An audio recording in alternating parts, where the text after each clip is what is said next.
Hello, everyone, and welcome to Fight Night Rising, the last one of set 4 before we go into set 4.5. I'm sure we're going to end it off with a bang here. And alongside me to bring you this action, Boopasaurus, how are you doing tonight? I'm doing good. Like I said earlier, I forgot to put my butter out, so my baking has to stay until after the broadcast. Gonna be making some blondies.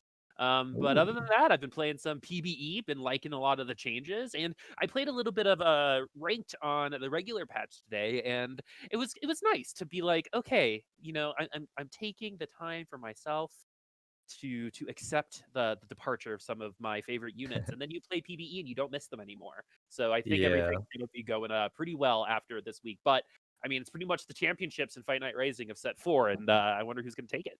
Oh yeah, the championships. Talking about who's taking it. I mean, last Kardax has won 2 weeks in a row. That is quite the statement, especially before the holidays and coming back and still having that same domination, that same energy, even as well, coming back into it. And can they leave their legacy of being the best Fight Night Rising competitor at the end of set 4? We'll find out, but.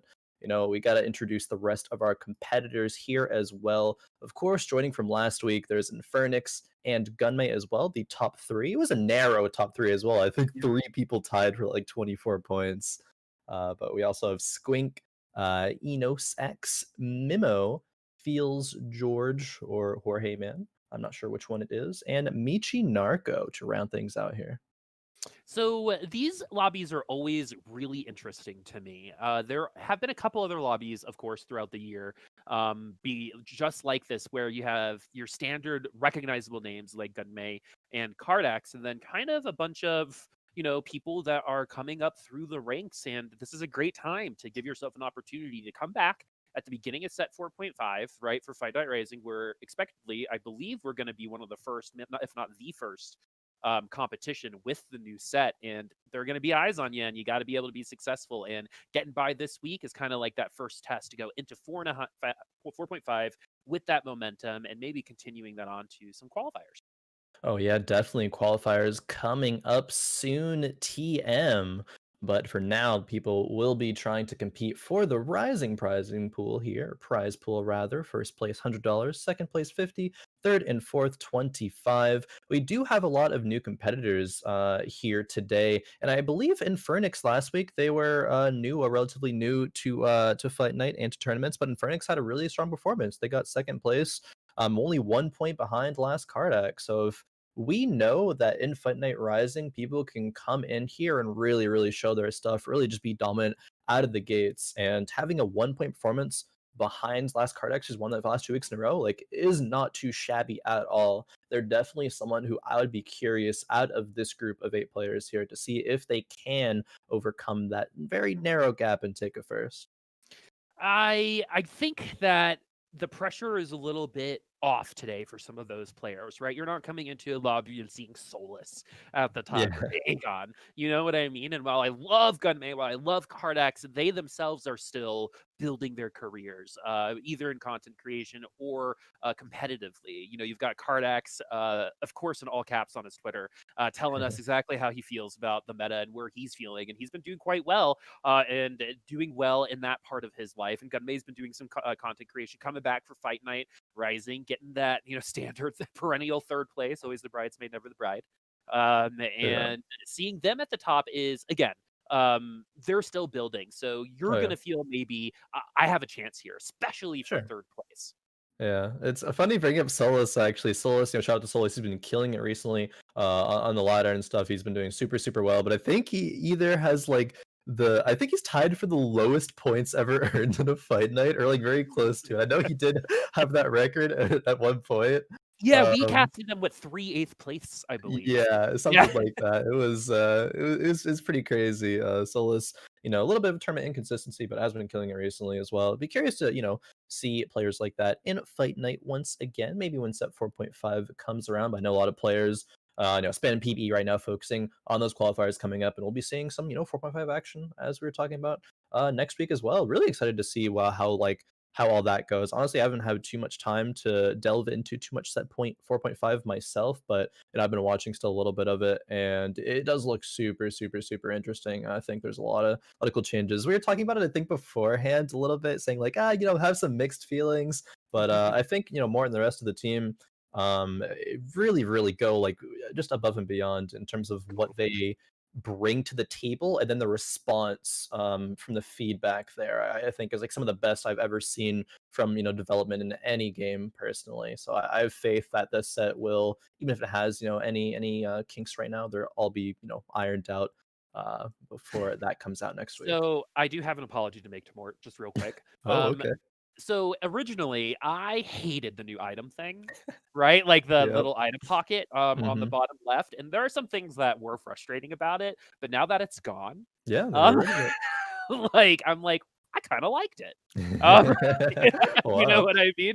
And so Yeah. like now that it's been taken away from me, I see like what they were going for and why they're moving to change it, and Mhm. now I see like where they're going, and now it just feels incomplete. I like am not okay with the current version anymore. And while that is more its fault, I have to say that I was pretty harsh on the item slots. I mean, yeah, it's weird to have to like press on their portrait to see their items and and blah blah blah. But Yeah. I think they proved their point. I don't think I'm the only one who thinks that way. It definitely needed to be polished. But Oh, that's my definitely. apology. The second thing that I absolutely love about the new set, as we're waiting for these lobbies to go, as we kind of retire our last set, is I think static comps are a little bit better, which are like the whole okay, get 7 mages or something, which I think is Yeah.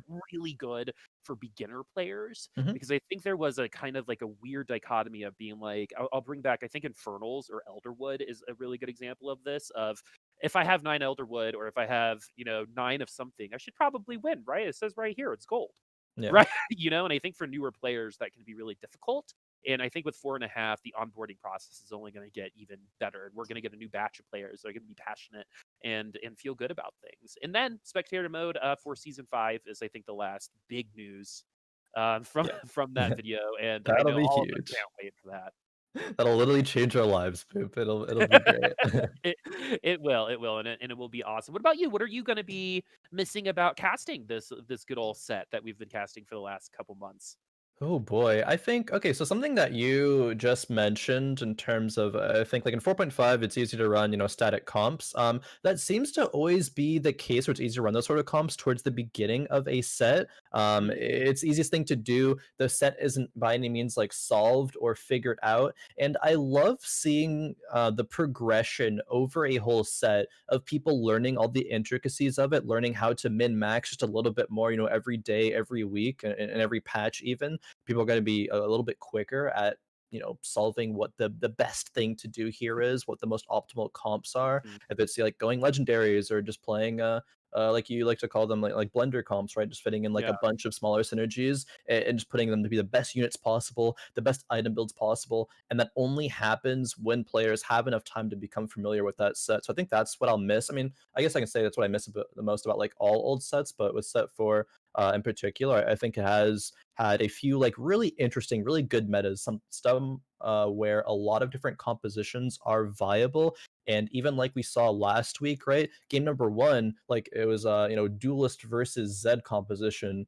in the top 2 there, and then I was And like, we didn't oh, see I'm it again. surprised. Yeah, I Yeah. was like, oh, I was surprised. There's no like Ash Flex things. There's no like Jin Dusk. But then game 2, boom, we had those, and it just goes to show you like there is so many different things that you can, I guess, just learn over the course of a set that can still be Mhm. strong towards the end when it's like a good meta and a good patch for that. And I think that this patch right here is really good for that. And the other thing to kind of piggyback off that is most of the set has been figured out at this point, right? We're moving on, and most of the information that can be learned is pretty much available Yeah. at this point, and how to play with this set the best. It's like when you really know your playbook if you're into meat sports, or if you know your Yeah. book really well, and you're going to be able to get more out of it because of your inherent understanding of the systems at play. And everyone in Grandmaster, everyone in Challenger, which means everyone here has access to all of that same information and has been using it. Like, Yep. for example, I've always been really slow when it comes to getting set started. I tend to have to wait for some guides to come out, right? Hmm. Because I like to say, too creative. Um, And so like I get so locked into like my lab experiences that sometimes it's hard for me to think outside of that. But once like the roadmap has been set and people like me can kind of get their hands on it and start really feeling the true power of these units, I think that's when sets start Yeah. to shine. Hey, Um, what? and yeah, Yeah, I was gonna say one of these days, Boop, your creativity, you're just gonna discover the most like insane thing way it's before gonna everybody happen. else, I, and you're just gonna be nuts. So you're gonna I'm just climb to like rank one. It's ahead gonna of be my time. insane. What can I say? I'm the Firefly of TFT. Um, There you go. No, but I I mean, hate there I hate myself for saying that, by the way. no, there is a lot of merit to, I mean, to balancing those things, right? Between being, over experimental and going with, what is meta. There are definitely times for both of those things. And, comps don't really get discovered like that until someone with that mindset comes along and experiments with it. And then from that, you can pick apart which pieces worked, which don't, go back to the drawing board. And, when that information is exposed to the whole TFT community, someone's going to figure out the optimal way to do it, right? So And it then has to start somewhere. Yeah, and then the optimal way of going against it, right? That's Yeah, how we got things exactly. like Cassacidin back in the day, Mhm. right? And so everything evolves, in this particular meta in set 4 was super fluid at the very beginning. Because remember, Bonky Kong was kind of what everyone was running for like a Yeah. right, and then that just went to the back burner, and it's gonna happen again because on the PvE there are some units that are currently in the set that aren't very strong that are stronger. In the PvE, Teemo for me comes to mind. Yeah. Teemo is a little bit of a monster right now. Is good on this set, but is really good. Ninjas are kind of struggling on the PvE, but I think if you're a ninja player, you can find a top 4 by playing that correctly most of the time. But Yeah. I think I'm really excited again to see the fluidity of the earlier metas because again, that Bonky Kong, right, was everything for like Yeah. 2 or 3 days, right? And then It's no real one really good. played it after that. So again, those are the easy, low hanging fruit. And once we kind of start tearing apart the layers, it's going to be much better. In terms of the games, we're getting that to you soon. I'm sure we're getting those lobbies up in just a second. But yeah, Yeah. I'm so excited about the PBE just in general. I love the Fable that they're working with those, and all of the changes seem to be pretty on tap. Samira seems to be like the problem of the set so far. But we're still adjusting, and I believe I would still like to see some more units appear at some point, maybe in 4.5. I think we lost a 5-cost mage. So Oh, yeah. I'd love to see one kind of get in, maybe like a Seraphine or something. But other than that, I'm just really excited. But before we get too ahead of ourselves, we are going to be seeing this is going to be set 4. This is the last set 4 for Fight Night Rising. So whoever wins today gets to say officially that they are the last ever champion for set 4, and they'll forever be able to say that for Yeah. Fight Night Rising. Last Kardax so far is the last winner of 2020 and the first winner of 2021, and might be the last winner of set 4. He might be able to pull off the triple crown today. Yeah, no, definitely. And talking about Kardax for a second, it actually might be one of those players to contest some of the grades.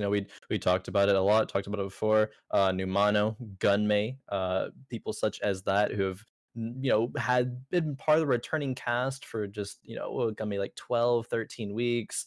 Numano, winning for many of the returning, 7 weeks there. And Kardax, I think, actually has a good job of doing it. I think they've been playing really well recently and they're really motivated. It seems like you can't discount the energy and the passion that's behind them every single time we have them in an interview, and that's kind of like it's like infectious, and that goes a long way. That kind of like carries you. Like if you're really trying to improve, it's kind of like their Gunmay redemption arc, right? Something Mhm. happens and you're just like, no, I'm going to just flip the whole script here. I'm going to improve.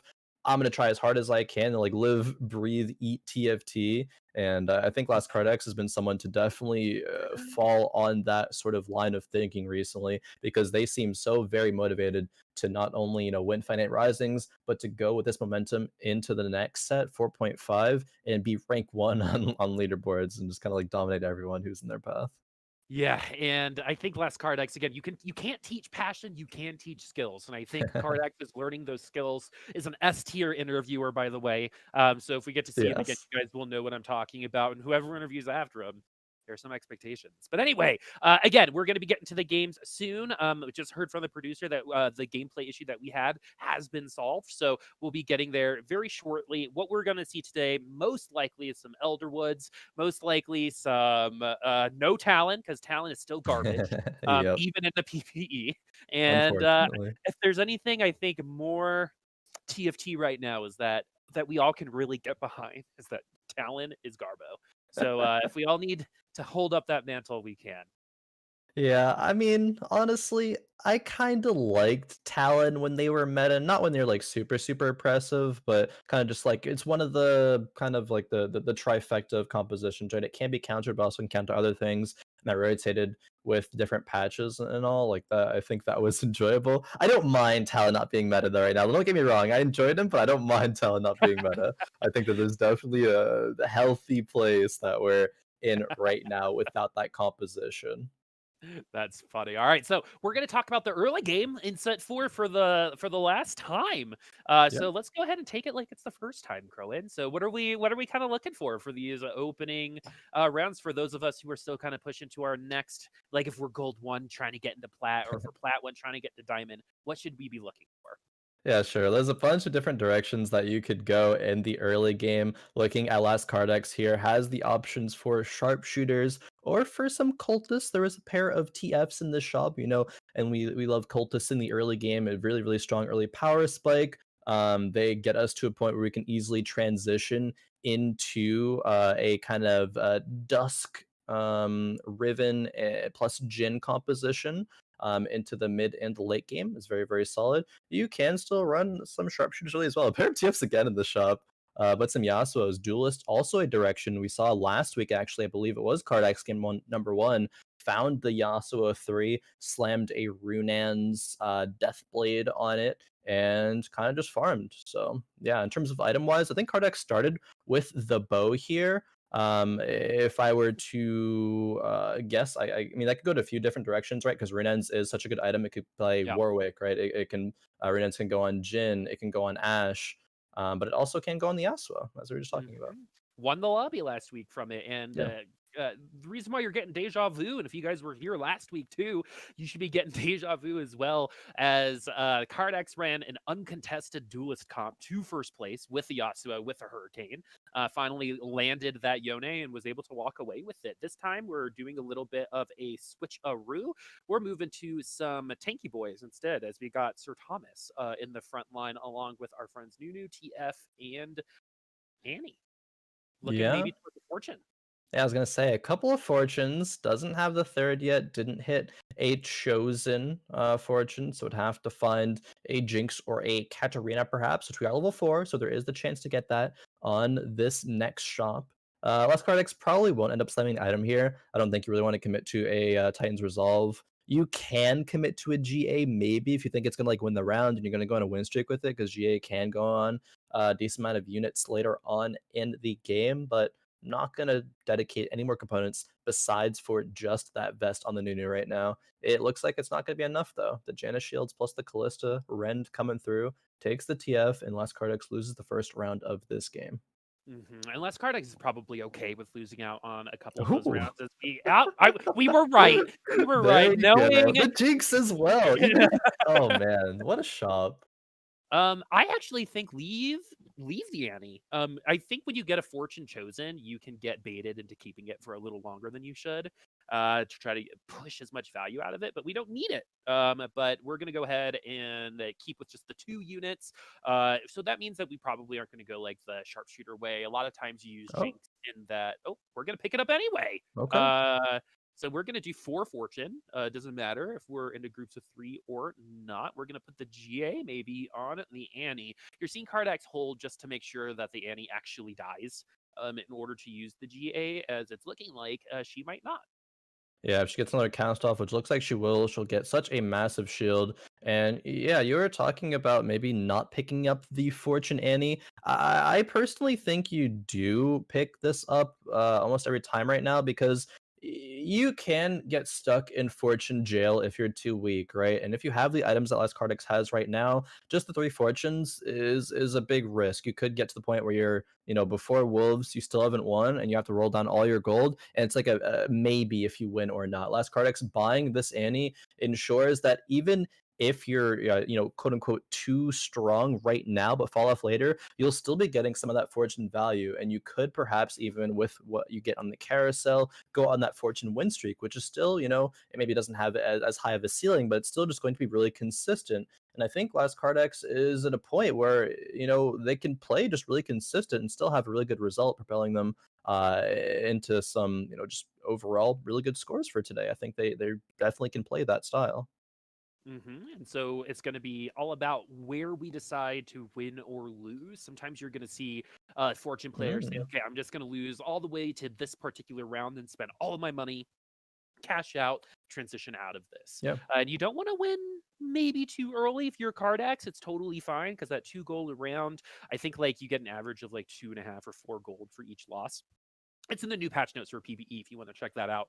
And it looks like we are potentially going to be able to get this victory. So we're going to cash out really early, and that's going to be okay for Kardax, especially since we're at 0 gold. We're going to passively Yeah. level up. Kardax is actually in an all right spot, especially since that fortune buff is going to help him get his economy back on track. Yeah, Last Kardax did commit the Titan's Resolve on the Annie there, and I think that's actually what the difference was in winning. Kardax and Squink, they're both going for swords. They both get one. Last Kardax does get the 3 cost one, though, it looks like, so +1 gold. Feels good, man. But yeah, the Titan's Resolve, I don't know if I would have made that same decision. I think maybe a little bit too overcommittal right now. You can still maybe not win that last round, but then you just spike at some point later on hmm with better items. I'm curious to see what Last Kardax does transition into with this item choice, though. The cash out has happened. There's only 2 losses. You do get 6 gold in the form of a Nunu and a Kennen. Not bad right now. Mm-mm. And if you're gonna pick a fortune chosen, Annie is probably gonna be the most consistent unit Yeah. out of those, and is probably one of the better fortune units to slot into and help pivot into other units, as she can function as a solo tank.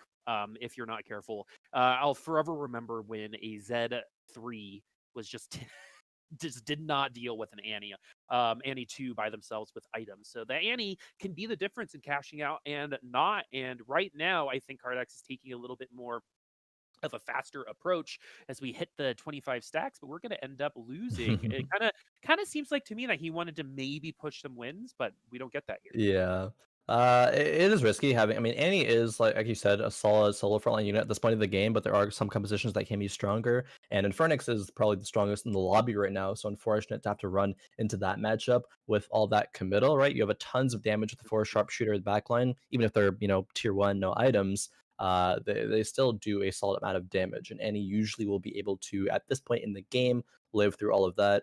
Last Kardex though, still could make 20 gold here, sells preemptively, doesn't even wait to see if they win or not. But that's okay, right? You have still the pair of Veins, the pair of Jinxes now, and I think they're going to be, still in an okay spot moving forward. Now, looking at meechygnarko here, maybe going a little bit of that Moon Man, that Aphelios, trying to get that to tier 4 later on, scouting around, sees there is one more Aphelios in the lobby. And this is a really, really good start, I think. You have the Zeeks. I think Zeeks is such an important item for this Aphelios composition to have it on a unit that sits next to him. You don't want the Zeeks, of course, on the Aphelios, just want that attack speed buff. Rageblade is a solid one. I don't think it's like necessary to get Rageblade, but still a good start here for Meechygnarko, I think. Yeah, it's not necessarily, especially with the Zeeks, that kind of, I think, gives you Oof. attack speed faster than the Ginsus will. But I guess you're starting at a higher point with the Ginsus with the Zeeks, so you get your first turret just Yeah, inches faster, and that there is can some be synergy. the yeah, that can definitely be the difference in winning or losing a round. For Michi right now, we lost that round because the issue with Aphelios and Mooman, and my issue with Rageblade specifically on him is, okay, we fixed one of them. If you don't have another hunter buff, you're literally just throwing toothpicks at people on the other side. Yeah. But we also, our base damage on Aphelios without hunter proc is quite low. So now that we have the other hunter that's probably going to be in our team comp after this round, that Moon Man is going to hit another power spike and be okay. We Yep. do want to tier for it if it wants to win a lobby. But what other, now that the Rage Blade is on the Aphelios, what else are we looking for? I think now the Rage Blade is there. I think we need an item such as like Giant Slayer. You're gonna need damage somewhere. Okay? I was gonna say you can build a Bloodthirster on Aphelios, but I don't know if necessarily that's the best pairing with the Rage Blade. There is going to still be a lack of damage against tankier targets during the later stages of the game here, and it's kind of awkward for Aphelios to have to skip out on a defensive item. Usually, I guess you can skip out on QSS. I was talking a bit about it last week as well. There's a little bit less CC in the meta as opposed to earlier on in the set. So perhaps you go for triple DPS out of Moonman, but still is a risk. I think QSS has turned into a little bit of a win more item, right? So it's not necessary to win, but Yeah. it is much easier to win with a QSS, if that makes sense, right? You're going to be a lot safer. You're going to be able to push a Yeah. lot more damage early on. And for units that need to gain attack speed or get to their first ult, it's very important that they do that. So our Aphelios definitely falls in line with that. However, the way that the rest of this is going, we have a little bit of beef surrounding this Moon Man. We have our Hunter proc. So the damage is gonna need to be there, especially since we already built Rage Blade. So how do we Yeah. compensate for that? We give Aphelios more time to do Death by 1,000 paper cuts instead. Yeah. So especially with Hunter proc, that's going to be a lot easier. But we need more Aphelioses, and we got to get that to tier 3 at least. Yeah. Once two more Aphelioses are found, definitely is a huge power spike there. I think slamming the BT did make Meechy win that last round. Without it, surely just wouldn't have had the healing to deal with everything. So it is providing some value right now. The question is will that Bloodthirster get outscaled? And I think it's definitely possible. Losing this round, even, I mean, that's a lot of crit there on Infern1x and Gunmay with the Jeweled Gauntlet and the Last Whisper there. Items that don't, necessarily synergize with themselves that much, but will go on different targets later on, definitely. Meechy is rolling a little bit right now on level 5, finds a Silas 2, which is like cool and all if you don't already have 3 Moonlight, but you already have 3 Moonlight, so it's kind of awkward. You could put it in now over the Maokai, I guess. It's still going to make your Aphelios tier 2. So Yeah. you're most likely only going to be gaining power here, and I like Mhm. this move. You're not losing any synergies. Yeah. It just You're feeling feels stronger. Yeah, it just feels weird to see that 4 on that Moonlight, but playing best in slot is sometimes weird. Yeah. You're going to be playing some awkward things, and I think this has a lot to do with it. As Silas is as he dies, it can be a very good early game unit. Yeah. Especially with one of the only mana reavers in the game with his ultimate, but you're seeing it there, just not enough damage on this Moonlight comp yet. We gotta find that damage somewhere, and that's by finding these other Aphelioses.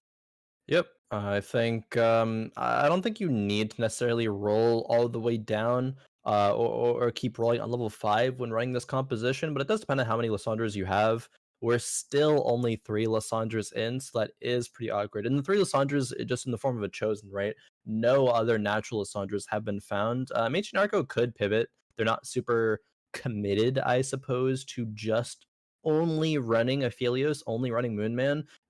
Still is other options. You could put these items on an Ash and run a composition like that. I think the Ash composition has enough flexibility in it. So whereas that when you roll down, you can pick up a bunch of different units and it still could be okay for the composition. You don't just need like, oh, I have a list of 8 units, and if I don't have those, I'm doomed running Ash. I don't think that's really the case. So, but Meechy is rolling down a lot on level 5, so it looks like pretty committed choice to me, however.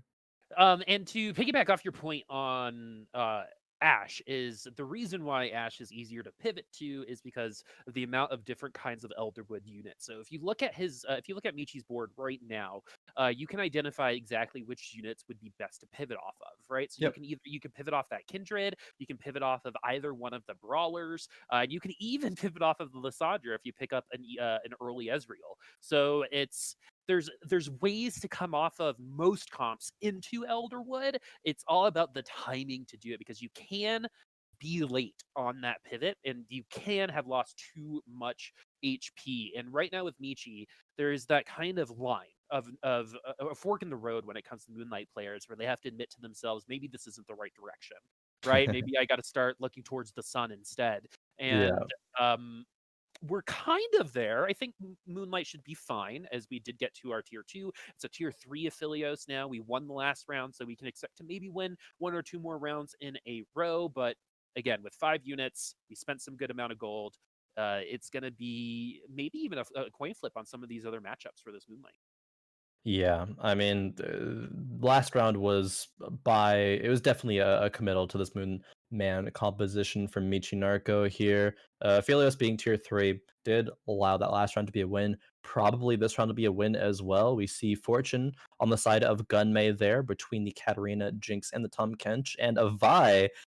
You mentioned, I believe, last week, and I definitely agree that Vi is a terror or she can be a terror in the early game with a chosen unit. Wasn't quite good enough to stand up to the Aphelios there, though. But Gunmay has a Nico, has a Force of Nature, and 50 gold. Gunmay's going to spike at some point here fairly soon once we get into stage 4, or perhaps beginning of stage 5. Curious to check him out at that point. But for now, going to swap over to Infern1x, still running 4 sharpshooters with that last Whisper Jewel Gauntlet on the Nidalee. Again, items that don't really synergize too much with each other besides just the Yeah. crit, but definitely going to be looking to go on other units later on when this Nidalee will be sold, and then finding a better chosen at that point. And we have another Kindred as a little bit of our pivot opportunity. And Yep. this Nidalee fell off about 5 rounds ago. I like to say that Nidalee is good for 5 rounds, right? After you get to that 5, just expect Yeah. to start losing, because and it's so weird because she goes from like winning all the rounds with the final spear to not even making it to the end of the round. It's like one of the first to die. And that transition happens at around 3-1. And if you're using a chosen Italy at 4-1, you're either very, very strong, you don't need the other units, or you're losing at the moment. And I think Infern1x is going to figure out exactly where they are with this Nidalee right now, especially with the kind of RNG that Jewel Yeah. Gauntlet inherently provides. It's not going to be very. Without rolling, though, they did get a significant amount stronger, naturally found a Kindred 2, made a Chalice on the Kindred, as well as a Sunfire Cape on the Aatrox. Now, the frontline units are only still tier 1 with the Aatrox and the Thresh, so that's why they melted so fast, and the backline melted, soon after. But honestly, being at 61 HP with this board right now, especially looking where that board was on 4-1, I think they're in a still pretty good spot. Rolling a little bit just to get some upgrades, finding a Teemo too as well. Definitely would want to upgrade the front line. It's just not happening for now. But I think Infern1x still is in an okay spot. They're going to get pretty low if they don't sell the Nidalee soon, but they have a little bit of wiggle room in terms of HP to work with before they really, really need to be afraid. And I think at 4-1, 4-2, up into this carousel, it's starting to be very, very good for you to start scouting every single round to see exactly where these Zephyrs might be appearing, see exactly where some of the positioning things might start appearing. Because if you look at the rest of the lobby, Kardax is on a win streak, which means that these Fortune games probably were pretty good for him. But if you Yeah. look at the rest of the lobby, it's actually pretty close. You've got meechygnarko on that Moonlight comp that we spent a lot of money on. We'll see if that starts climbing up after we hit all the right units. If we get there, as we do hit an Aphelios 2, it didn't turn into an Aphelios 3. So we still have at least, I think, 3 more to Yeah. go. That from Kardax down, they're all kind of sharing the lobby at this point, where our friend in first place is so far ahead, might be able to win the war of attrition, or just might be able to wait this out to a top 4. Yeah, Mimo 89 HP. Last week we saw a good example of a couple of players who played that War of Attrition style really, really well. I believe it was a game with Gunmay and And Allie. Ali, yeah, who were just kind of miles ahead of everyone in HP. That was such a weird lobby, but the way it played out meant that they didn't have to do anything really, strange with their gold or their HP. They just kind of cruised all the way up, playing the bare minimum of the strongest board to not lose, and just kind of got to cruise, and everyone else just fizzled out beforehand just because they were all so low from the early game. Yeah, I believe the strongest comp in that game got third because it got eliminated by something else because the Hmm. lead was so large. So that can happen. And right now, Mimo is doing just that. That's like a 3 loss buffer at this point in the game. It's going to be a little bit harder to maintain that lead, but this is exactly what you want to see if you're pacing out a lobby. You're pretty much at like a 75% chance of getting top 4 at this point, seeing just by the numbers on the right side, almost regardless of whatever team comp they're running, because they might lose the next 6 rounds in a row by 1 unit, right? Yeah, And that's still still will okay. be in the top 4. Yeah. So we're feeling pretty good. Infern1x right at the middle of the lobby. We have to start hitting our power spike right now. And I think it's time to sell that in Italy. That we do. And we're going to Yep. start hitting some. Ooh, we have an elderwood Okay. chosen ash. You always got to think of that, in my opinion. Yeah. Anytime you see an ash, take a second to think. You got to think of it, but you also got to think of your items that you do have, and there's only one item for the Ash right now. They are going to get a fair few items from the Raptor round, but even still, it's a little awkward here. You kind of got to hope and pray that you're going to get some good ones. The Kindred, now with the Chalice and the Jewel Gauntlet, that's going to be pretty strong. It's going to be near, one-shotting maybe barely not one-shot units there, but Ash will clean up the rest. Go up against another Moon Man from Feels George Man there on the other side. Their HP is middle of the pack, but a decent amount of gold, and it looks like they're just using that Aphelios to transition into the end game. I'm not sure if they're like committing to, I don't think they're committing to wanting to go full Moon Man, tier 4 of that, but still an okay spot. Yeah, I don't know if you saw, but Mimo got shellacked on that last round. Yeah. A double digit. But so that lead is no longer safe, friends, right? Like what I'm talking about happens if you're able to kind of stem the bleeding. So what we were talking about with Ali and Gunmay, who we're seeing right now, is they weren't losing by 4 or 5 units. They were winning by 1 unit and they were losing by 1 unit. And that's how they were able to maintain their HP. That is not happening to Mimo right now, as Kardax and Infern1x have closed it up. And that means that our power levels are starting to focus on a couple different players in the lobby right now. The weak are going to get cold, right, at the bottom of the lobby, and that really looks like right now is going to be Squink. But you can't ever really count out Moonlight, especially Moonman, because you might get lucky and roll into it at 8 HP Yeah. and then win a lobby. We've seen that many, many times as our bottom 2 players do end up winning out, and Mimo gets shellacked again. So 12 HP that time, I believe 12 or 15 HP lost that last time. And that huge lead, that 2-3 round buffer, it's gone. So Yeah. we'll see what happens from here on out. They are still in first place, however. It's at this point in the game where I think it's okay to take 2 heavy losses if you're gonna come into round 5-1 and just kind of like turbo spike, I guess. Yeah. You're probably gonna have a lot of gold. Actually curious to see what Mimo does after this round here, and how hard the power spike happens. So Gunmay here has already rolled it down a bunch. They have a bit of recovering to do when it comes to that econ. Maybe they roll a little bit here just to get a better front line, but they don't really have a lot of gold to find that, right? They're a pair of Warwicks, a pair of Jacks. Morgana's already tier 2, and they have an Ezreal that they might be able to put in. But yeah, rolling, finding yet another pair, but not being able to finish any of them is going to be so rough. Ooh, so many choices and not a lot of direction, right? And that is awful for a TFT player.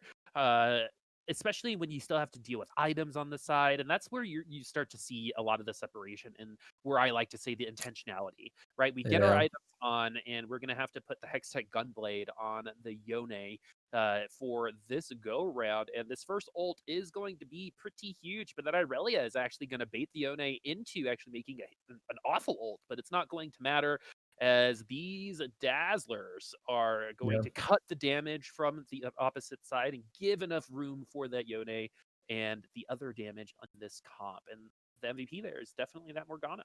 Oh yeah, Morgana, Lux as well. Lux had a huge binding there, which resulted in a sizable amount of damage, and just the CC allowed Morgana time to make her second pool a bit better than the first one, making sure to hit everything in that right upper hand corner there. And Dazzler is going to be, nerfing the damage of a lot of those attack damage carries like Ash, like we saw right there.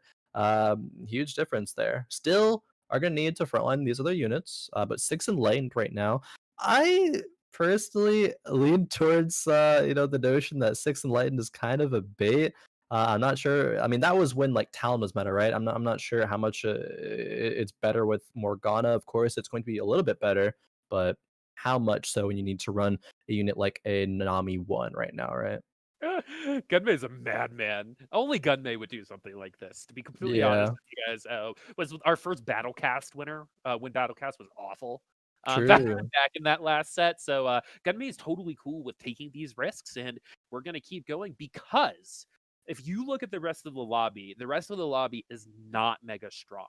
Right. So this is exactly what happened last week where we weren't really hitting our 5 cost units until this point in the game, and it was a little bit more of a race between 8 people as opposed to like the 6 or 5 people remaining. Yeah. And Gunmay right now setting themselves up to be one of those top 4 by getting some of these more strong units, like these enlightened units that aren't really known as carries. So they're gonna be pretty uncontested, and we'll see what happens here, especially Ooh. with that Talon in the back line. It's actually doing stuff, guys. Actually doing stuff. I mean, we'll see when we look at the damage numbers here in a second. Yeah, 1K damage opposed to Morgana's 4.2K. That's doing stuff And for Talon, man. That's above average. yeah, for Talon, sure, doing great. Good job there, bud. Um, no, but yeah, again, having to run units like Nami and Talon to make the Six Enlightened work, you would want to pivot out of them eventually, right? Because there are just going to be better units later on. We're able to find some legendaries and maybe even tier 2 Thult's legendaries. But Gunmay, being on a win streak right now because he is so strong with that Morgana, has the time to recover a bit of gold, perhaps, but it's still, as we saw last round, is spending that gold to just keep rolling with. I don't necessarily know if that's the right decision, might be strong enough regardless, but that's the decision that he's making. He knows that there's a lot of other low people in the lobby. Speaking of, Squink has already been eliminated in 8th, and then Enzos, rather, just lost that last round. And meechygnarko, our Moon Man affiliates player, not too far behind, 3 HP. Now looking at Feels George Man with 17. Oh man, this feels Jorge for sure. Look at that Yumi. Yep. Love That's it. support Yumi right there. Yeah, so Zeke's double locket. for a very long portion of the game, you can use Yumi as a utility carry. It's interesting though to put these stacked items on because you tend to want to put Yumi on the opposite side of your carry. So when that Yumi ults, it goes to the carry instead. Yeah. So this is just another version of that with the Zeeks. It Ooh. is not feels bad, man. Right now for Jorge, and that's unfortunate. And the Yumi positioning is interesting. You're not getting the full value out of that locket either, but we're starting to get some stronger units. But again, these 5 cost units for Feels Jorge, man, just didn't come in time. And if we go up Yeah. against someone with a couple tier 2 5 costs that we kind of expect around this time, it's going to be very, very tough, even against some of our other non 5 cost comps like Moonlight. So I'm very intrigued to see where this Yumi is going to end up landing. We are going to get all of the value for our lockets, but for a Shen in the back line, we're going to get 2 Yones on the field. One gets ZZ rotted and is going to die immediately. So this gunbladed Yone is going to be the carry. And for now, it's looking okay, but this Moonman is going to start popping off here soon. Yeah, that is a tier 4 movement now. Michi has hit the promised land, and they're going to be taking out Feels Jorge, man, because of it. Looking over the last Kardax, they did lose to Mimo, but they have a lot of gold right there on their side. We are at our top 5 right now. Mimo still with that HP lead. They Yeah, sacked a couple of 8 rounds. members. Yeah, they sacked a couple of rounds, probably went in on that round 5-1 and got a lot stronger because of it, because of that Mhm. gold lead. Last Kardex still has no chosen unit on the board. There's a chosen unit, Morgana Dazzler, in the shop, but eh, not really that amazing right now. I guess it is good in terms of a lot of the lobby, debuffing Aphelios, And Jin, Jin. and Ash. Is a lot of value there. I just don't know if that's what Last Kardex is going to prioritize here. Especially when you can level to 9 and potentially hit Dazzler Ezreal chosen instead. So we're Yeah. gonna go ahead. We have 28 gold. Oh, on the All first right. roll, we get the set chosen. What do you in terms of the 5 cost chosens? Like in your tier list, where does set live? So that's kind of average, maybe on like the upper side of average, I guess. I don't think he's necessarily a best one, especially with no items to go on him, but he's definitely going to be solid, right?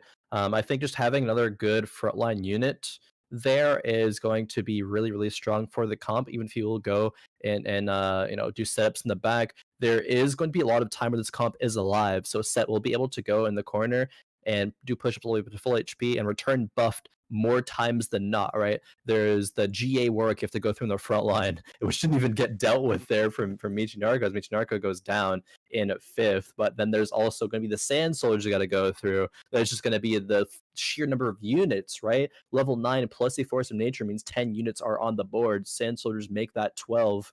Set will have time to come back and slam.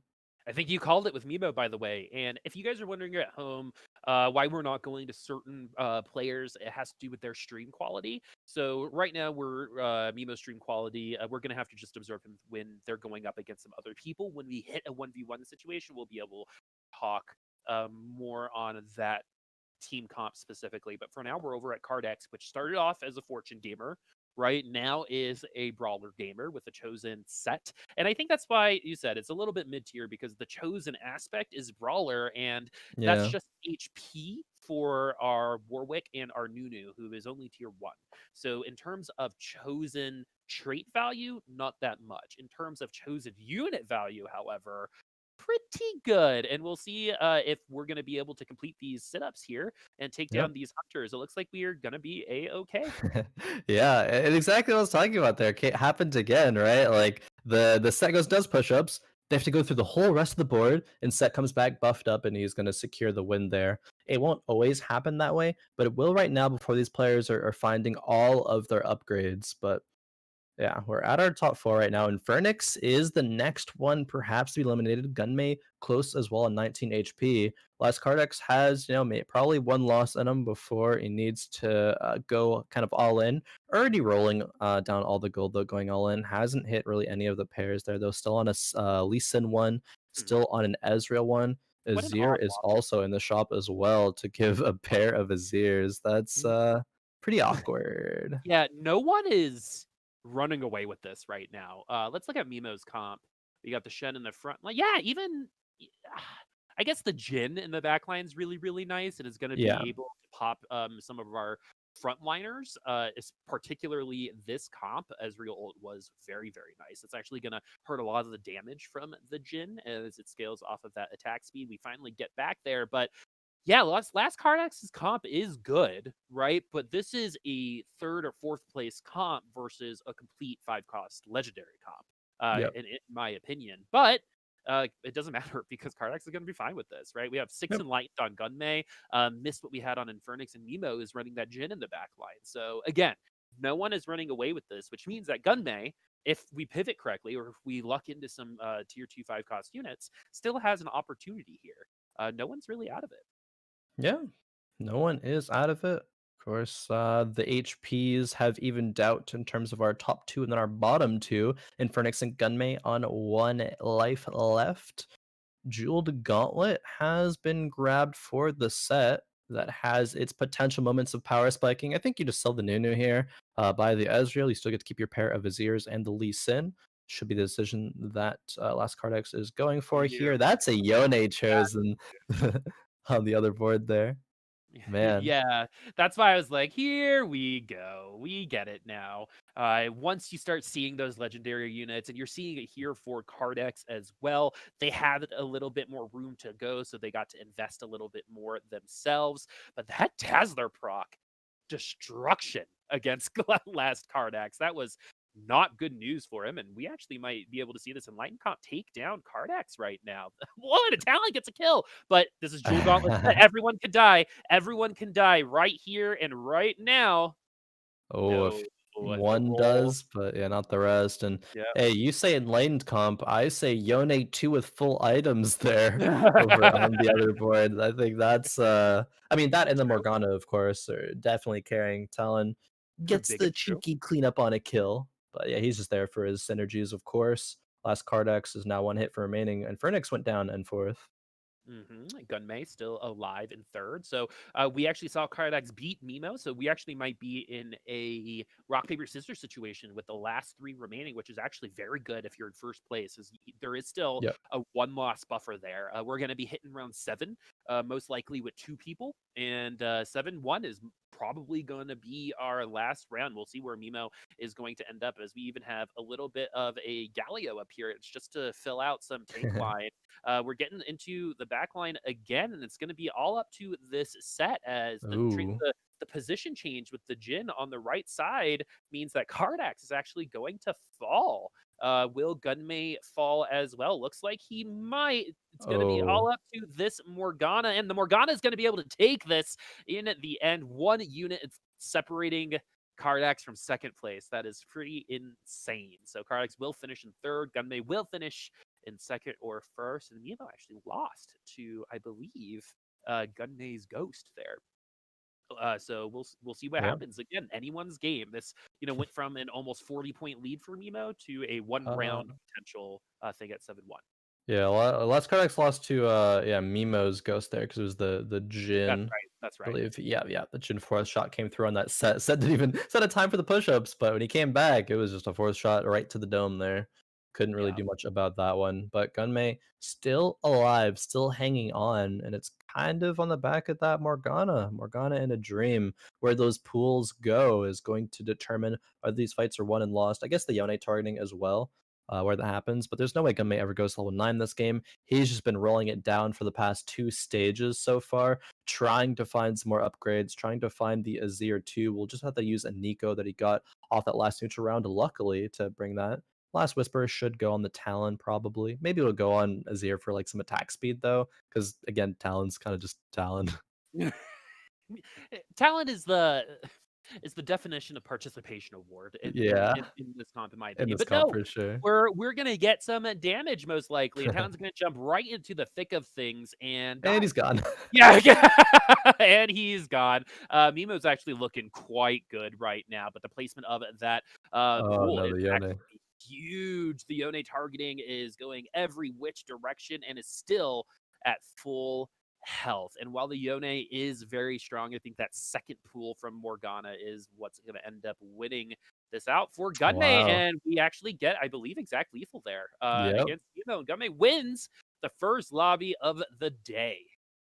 All right, Gunmay starting things off strong here with the 6 enlightened composition, taking the dub. Of course, Yone 2 with full items on top of that, but hey, 6 enlightened composition. And that was a very interesting start to game number 1. Not one that I thought would Yeah. happen. I thought Mimo with the HP lead would probably be able to outlast everybody and with their, gold that they were acquiring from it, but wasn't the case. Impressive hmm stuff from Gunmay. Yeah, who's going to finish in first place, get that 2-point advantage to start the night. We have Gunmay, Mimo, and last Kardax in the top 3. Infern1x, who is a returning player, is going to be starting things off in fourth place, or top 3 in the top 4. Yeah. This time around, Meechy is going to go into fourth. Feels Jorge, Man, Enzo, and Squink to round it out. Yeah, that is interesting. You pointed it out there. The top 3 from last week are all in the top 4 of this game number 1. Perhaps our Mhm. competitors showing a bit of that consistency here, some good results. There is still 3 more games to go. Maybe some of these newer players kind of just shaking off the jitters there. It is still okay. There is still time left. But what do you think about game number 1 there, Boop, and all the comps we saw? It was slow. It was a very slow going game. Very, very passive. I think that's a much better term for it, actually. Yeah. It was a very passive game. There really wasn't anyone investing like a ton of money into getting like super far ahead. Mimo kind of did, and then lost in the late game to get stronger again a little bit later using that HP advantage. But in terms of power level, we've seen lobbies get to that power level at like 5-3 Yeah, yeah, in the past. So, true. and it's actually really interesting because Kardax seems to do really well in those particular lobbies. Mhm. Where the lobby strength from top to bottom isn't very top heavy, it's a little bit more spread out.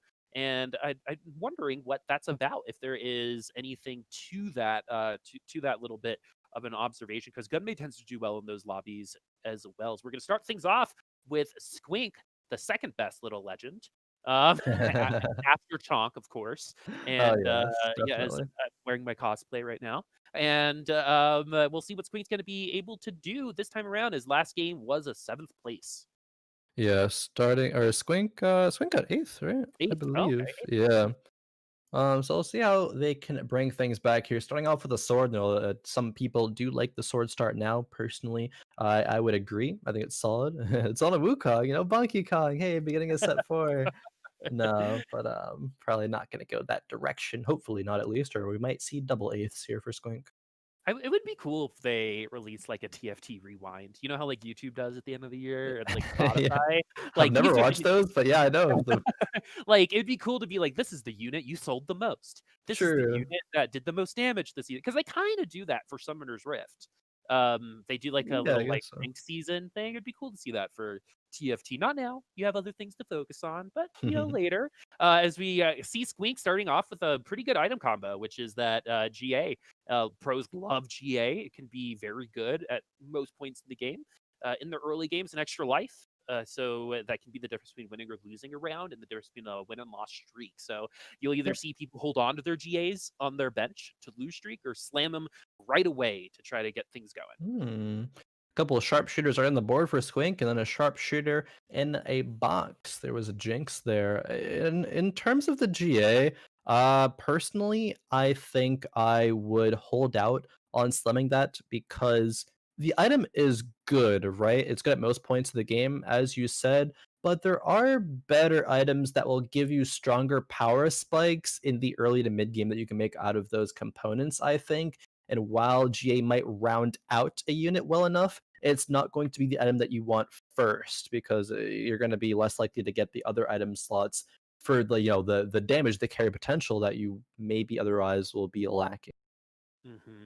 Totally agree with you. And we're going to be able to get, I think, a better item to slam anyway, which is Deathblade, Yeah. at the beginning of the game. But when do you, as we kind of go through like the process of pretending like this is the beginning of set 4 for some of our friends who are trying to get into plat or trying to get into challenger to end the season, is what are you looking for at this point in time? You have 2 swords, you have the vest. When do you slam items? When do you keep them on the bench? I honestly wouldn't mind slumming Deathblade right now on. You probably wouldn't want it on the Vayne, honestly, because if I see this direction, it's like, okay, I can go a Jin later on. You could go Dust Jin. You can go some sharpshooters for the mid game, maybe.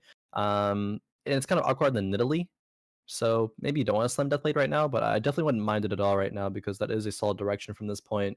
Squink, though, not a lot of gold. Not going to make 10 here, not leveling up. No chosen either. So I don't think slamming the item really even matters at this point until they actually invest money in trying to win. Like you could put this Wukong in, level up, have 2 Vanguard, and maybe you can win some rounds at that point, though. I think that is a very, very good point. And to expand upon that a little bit is if you slam an item and you still lose, you've just taken away flexibility in the Yep. later game, just to maybe win. Right. And when it comes to competitive games like this, you got to go with, what's highest percentage play. Right. And so if you are probably not going to win, just keep the item on the bench if you're going to lose anyway. Right. It's going to provide a little bit more flexibility. And Oh. then you can say, all right, I need to start slamming items. I'm losing a ton of HP, and I've got all of my components instead of these completed items I have to find carries for. Yeah. That's the give or take there. Definitely. Gunmay over there on the other side of Squink has a Zed chosen and a bow already on him as well. We might just see that stay there the entirety of the game. Zed is a composition that can do very, very well, and that's a huge, huge start to be able to do that. Has the bow as well, Yeah, already has a and bow. Is huge. yep, and you need, I think, 3 bows for that build, Yep. and it's time to Maybe get 4 if you're going. feeling spicy. Exactly. And it's time to get going because the reason why you do that is to proc that shade trade as many times as possible. You keep them safe with the RFC. You get the extra attack speed with the Rage Blade. I like putting a defensive item on them, but you don't need it anymore. So Yeah. you can be a little bit risky and maybe put a Death Blade or something more offensive on that Zed, especially since, as you can see on the board right now, the only CC is Wukong in a blind. And that goes to show that maybe these QSSs and maybe, I mean, Trap Claw might get put in there isn't as valuable, but will always find value if that makes sense, right? Like, not all sandwiches are created equal, but some are better Yeah, than others. And QSS, I think, is like one of those items. In some lobbies, it'll be broken. In some lobbies, it'll be useless. And you got to be good at the yeah, game to figure out when is best to build definitely. that particular defensive item. I feel like you had a sandwich in mind when you said that. Yeah, and then I cut it back because like I could see me talking for the next 10 minutes about it, you know, and then like going into Okay. like why Monte Cristos have jam and powdered sugar Yeah. on them, you know, and like so like that's where my head went, so I went with gameplay instead. Yeah, that's very fair. I just like knowing you, I just knew that even if you didn't elaborate into it, there was one there. I just wanted to confirm that for myself. So Yep, thank you, appreciate it. you were accurate, true, it tracks, and yeah, let's continue. All right. Into the stage two carousel here. Squink is on a 3-loss streak right now. Grabbing the belt could go to a Zeke's, I suppose. You probably make a Zeke's as opposed to a Sunfire. Although Sunfire is going to be okay if you're thinking about the route of a Dusk Riven, Dusk into the Sharpshooter later on. Pike chosen right now. Cultist Pike chosen. There is no other cultist on the board, however. Could level up, put it in, and it's still going to be solid. So maybe Squink is going to now prioritize wanting to preserve some HP here. There will be a sword put on the vein as well as Sunfire now on the Pike. Okay, so we're splitting some items. What this tells me is I don't want to lose by a lot, but I want to keep losing. Hmm. As if we wanted to push a little bit of an advantage, we would have finished, in my opinion, that item on Vayne, even with Yeah, our NPC round in 2 rounds. But we're gonna win anyway. So loss streak's over. At least we hit 10 gold. We'll see what Swink does after this because this is one of those moments in TFT where Squink is maybe going to do nothing, might push a little bit more damage on those items, leaves the vein in the yeah. shop. I was thinking about like Uh, by the vein, by the vein. No, okay. yeah, and so this vein is only temporary, and that's why we're only seeing the singular sword, not to win those rounds. There's always that other side of the coin, right? Yeah, other side of the coin is going to be Squink probably pivoting completely out of whatever this is right now. Now it is 3 cultists there, but moving on over to last Kardax, we have the Garen chosen with the Titan's Resolve. I think it was last Kardax who signed a Titan's Resolve early last game as well. I don't remember exactly who ended up having that item in the late game, but last Kardax is prioritizing that, it seems, which is very interesting, at least in my opinion. Well, especially since it's not like a consistent item, right? There are many Yeah. rounds where you don't hit 25 stacks, but Yeah, or with even if you do, like, it's just not gonna do that much, frankly. yeah, it just makes you a little bit bigger.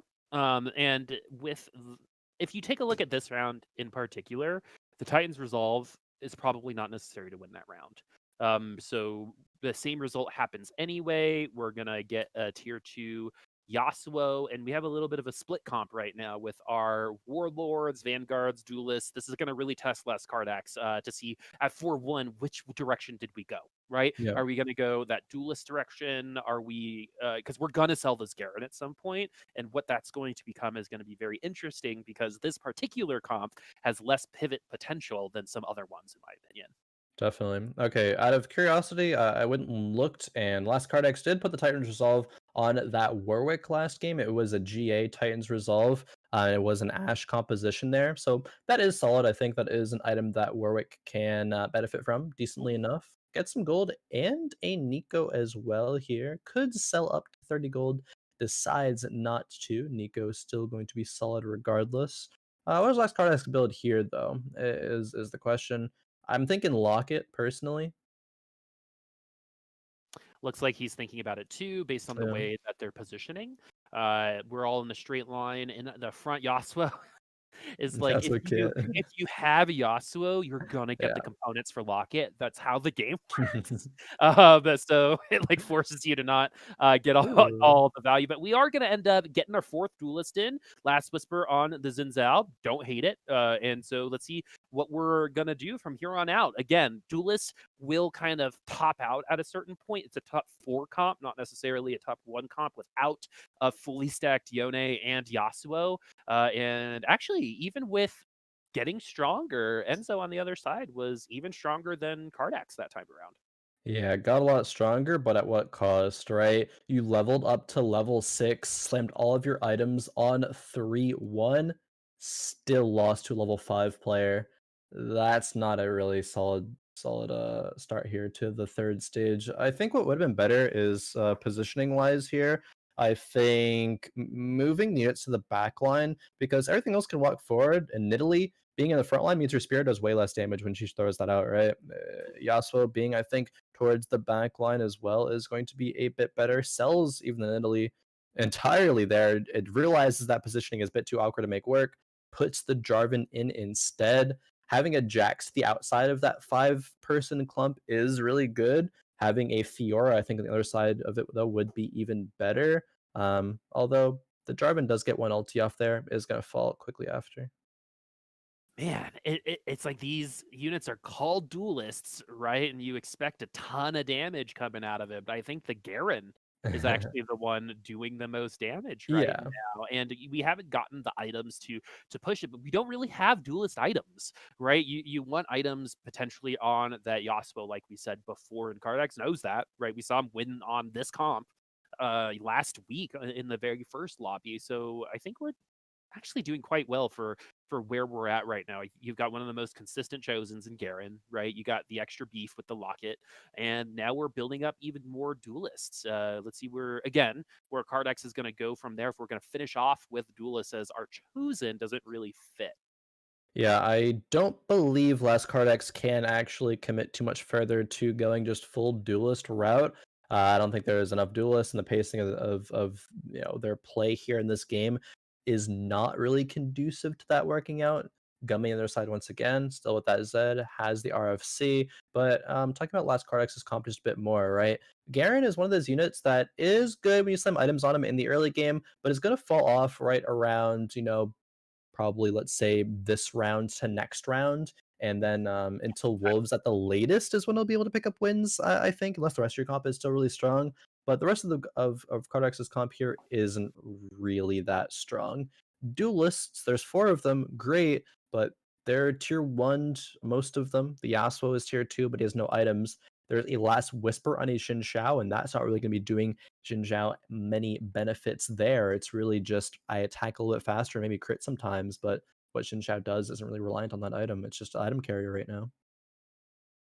Whew. All right. So I would love to kind of see either Enzo or Amici. I love seeing what Moonlight players do when Moonlight doesn't quite work for them Yeah. in one lobby, because Moonlight players seem to be, I think, the most kind of monotype players that we see in this set, right? Which is me Moonlight only, me Mooban, right? You Yeah. see an affiliate, you're like, you're my boy. Come over here. We ride or die, right? And just like you and your old Blade Masters. So Yeah, it's I guess so. you can kind of see it with some of our Moonlight players. So very interesting to see if we go there. So we are going a different direction, and this is actually really interesting because we know Gunmay's also doing something similar here, but this is looking closer to a potential ninja setup. I say that because there's like a cannon, but Sure. this is moderately awkward. But There's that a cannon, I there's a can disagree Zed on with. the bench. Yeah, I think this is just one of those scenarios where a player is trying to just play their strongest board, and they're gonna flex into something else, riding middle of the pack in terms of HP. I mean, win streaking for all of stage 3 here, which is pretty solid, honestly. The Evelyn chosen kind of bailed meechygnarko out of having a tragic mid game here. Without that, surely it would have been bottom of the lobby right now.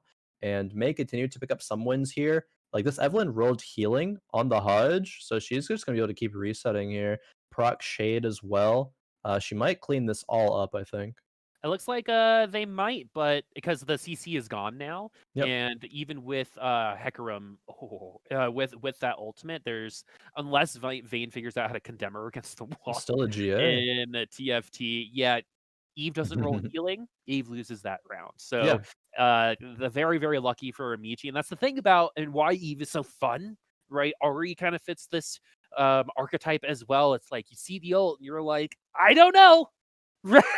Right? And Yeah. if I don't roll healing, I'm screwed. Or is this orb gonna kill? I hope so. And as of right now, the Eve is working, but you want consistency at the end of the game, and Eve is the definition of inconsistent when it comes Oh yeah. to units. And Eve's targeting can be very weird, and Eve can also take a long time walking back up to a unit, Yeah. and that can make her more vulnerable to CC, but CC not as prevalent. We'll see if that means that this Eve can shine a little bit longer than usual. Probably. I mean, not too long, right? Still in these rounds, I think Eva Great carried all of stage 3. In stage 4, though, it'll come down to how strong people actually are at that point. Even this round rolled healing once again. So it's like, look at meechygnarko here, just having a good old time to say, like, wow, this Evelyn's got a slapping right now. Like, winning Yeah. all stage 3 right now, I'm happy. Gonna be able to level up to level 7 on pace here. The thing that will determine where meechygnarko places in this game, though, is what they do after selling this Evelyn, right? What do you commit to? Because there's gonna be so many options, there's gonna be so many things you roll by in your shop, right? And you can go a lot of different directions from here. You can still go like Dusk Riven Jin with these items. You can go Ash. You can go maybe even go Warwick. Potentially. So, what do they find? There's a lot of options though. So, identifying which is the best one and doing it efficiently and with intention is going to be important. Efficiency and intentionality. Yep. Intention. Intentionality is definitely Intentionality. not a word. But anyway, Michi this has been fun to watch in terms of this Evelyn work. I definitely want to see it not roll healing and see what the difference Roll is, damage right? here. And so and you can tell by the color friends. Yep. So we see the red, so it's roll damage, and the damage was already enough to execute before. So this is going to be more on, I think, the auto attacking damage, which is going to help the execute anyway. But it's all about that sustain. As every ult was a refresh on that HP, this time around it's just going to be an execute. And look how much more vulnerable that Evelyn is without rolling healing. Yeah, she's just gonna fall over eventually to random damage. Like even if it's just this Maokai auto attacking her, didn't even cast a spell on her. Like she gets a couple of kills with the execute, but Aphelios is still alive there in the corner with the Lulu, and yeah, she'll fall over. Hmm. Kindred going to be able to take out the Lulu, maybe? Nope, not even that. Barely. The cast went off, but the damage didn't reach in time. Man, this is a stressful way to play TFT, friends. This totally works, right? We roll healing this time around. So Yep. if you're Michi, you're like, I can chill maybe. Right. And that's the hard part about TFT is my team comp dependent on what this Hodge rolls? At this point in time, we see the proof. It looks like it might be. As that Evelyn did awfully against some of those tankier units, even with that extra power. It's all about that HP reset, and Yeah. it's going to be much easier this time around. And that is a very early Yone Gunmay. Look at Oh you. man, Gunmay. Not only is Gunmay level 7 and wants to remain level 7 to finish this Z3 out, but also got rewarded by finding the Yone, which you wouldn't necessarily do by until you level up to 8 or 9. But Gunmay gets the best of both worlds here. It's pretty insane. Gunmay does still need a bow, however, and maybe a cloak. But still could just run the Rage Blade if you don't Oh, want rune-ins. I do not. Okay, I was about to Yeah. say that's like 1 or 2 HP away from not being executed. Was just enough. Gunmay isn't going to win out, and that's going to be okay because Gunmay, I believe, also still had 50 gold. So, Yeah. so had a Yone, is at level 7 at 4-2, had 50 gold. Gunmay Yeah. is literally chilling right now on top of the leaderboard. Can lose 3 or 4, and if you see that happen, it just means that Gunmay has entered the hyperbolic time chamber and potentially is going to leave as a Super Saiyan. We don't know. We'll see. We'll see in the future. Yeah, imagine coming off of the game 1 that Gunmay had into finding not only did he find a stage 2 Zed chosen this game, but then naturaled, it seems, a level 7 Yone. Pretty solid game 2 there for Gunmay. Pretty Usually, so far. Gunmay's luck runs out as the day goes on, That is right? true. But this is not happening right now. Oh, That was like, Eve missed. and that's what I was talking about. Like, this is a stressful way of playing the game. Um, oh, okay, yeah. Even with rolling damage there instead of healing, Eve actually could have won that round if that first execute on Kindred there actually landed, but she walked forward and didn't hit. Unfortunate for meechygnarko here. But I was gonna say meechygnarko actually has some direction right now. They found a Riven, they found a Jin, they found the Bramble for the Riven as well. So the direction's kind of clear for meechygnarko right now. Just has to hit these pairs.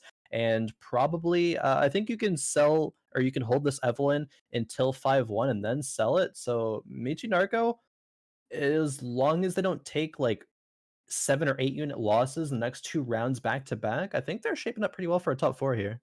Yeah, it definitely looks like it, but how people pivot into certain comps, it usually means that you're gonna be weaker for 1 or 2 rounds, and then your Yeah. power starts kind of, especially with Dusk, I feel like, if you're gonna go that direction, you want your Jin 2, and you want your Riven 2, but you got a good item on Riven, which is that Thorn Mail, and when we hit Dusk 4, that Riven is gonna be creating a ton of shields. We still need a couple more Dusk units if we wanna run Dusk 4, which looking at the itemization on that Riven and a little bit of a committal right now does look like we're moving that direction. That is a dog.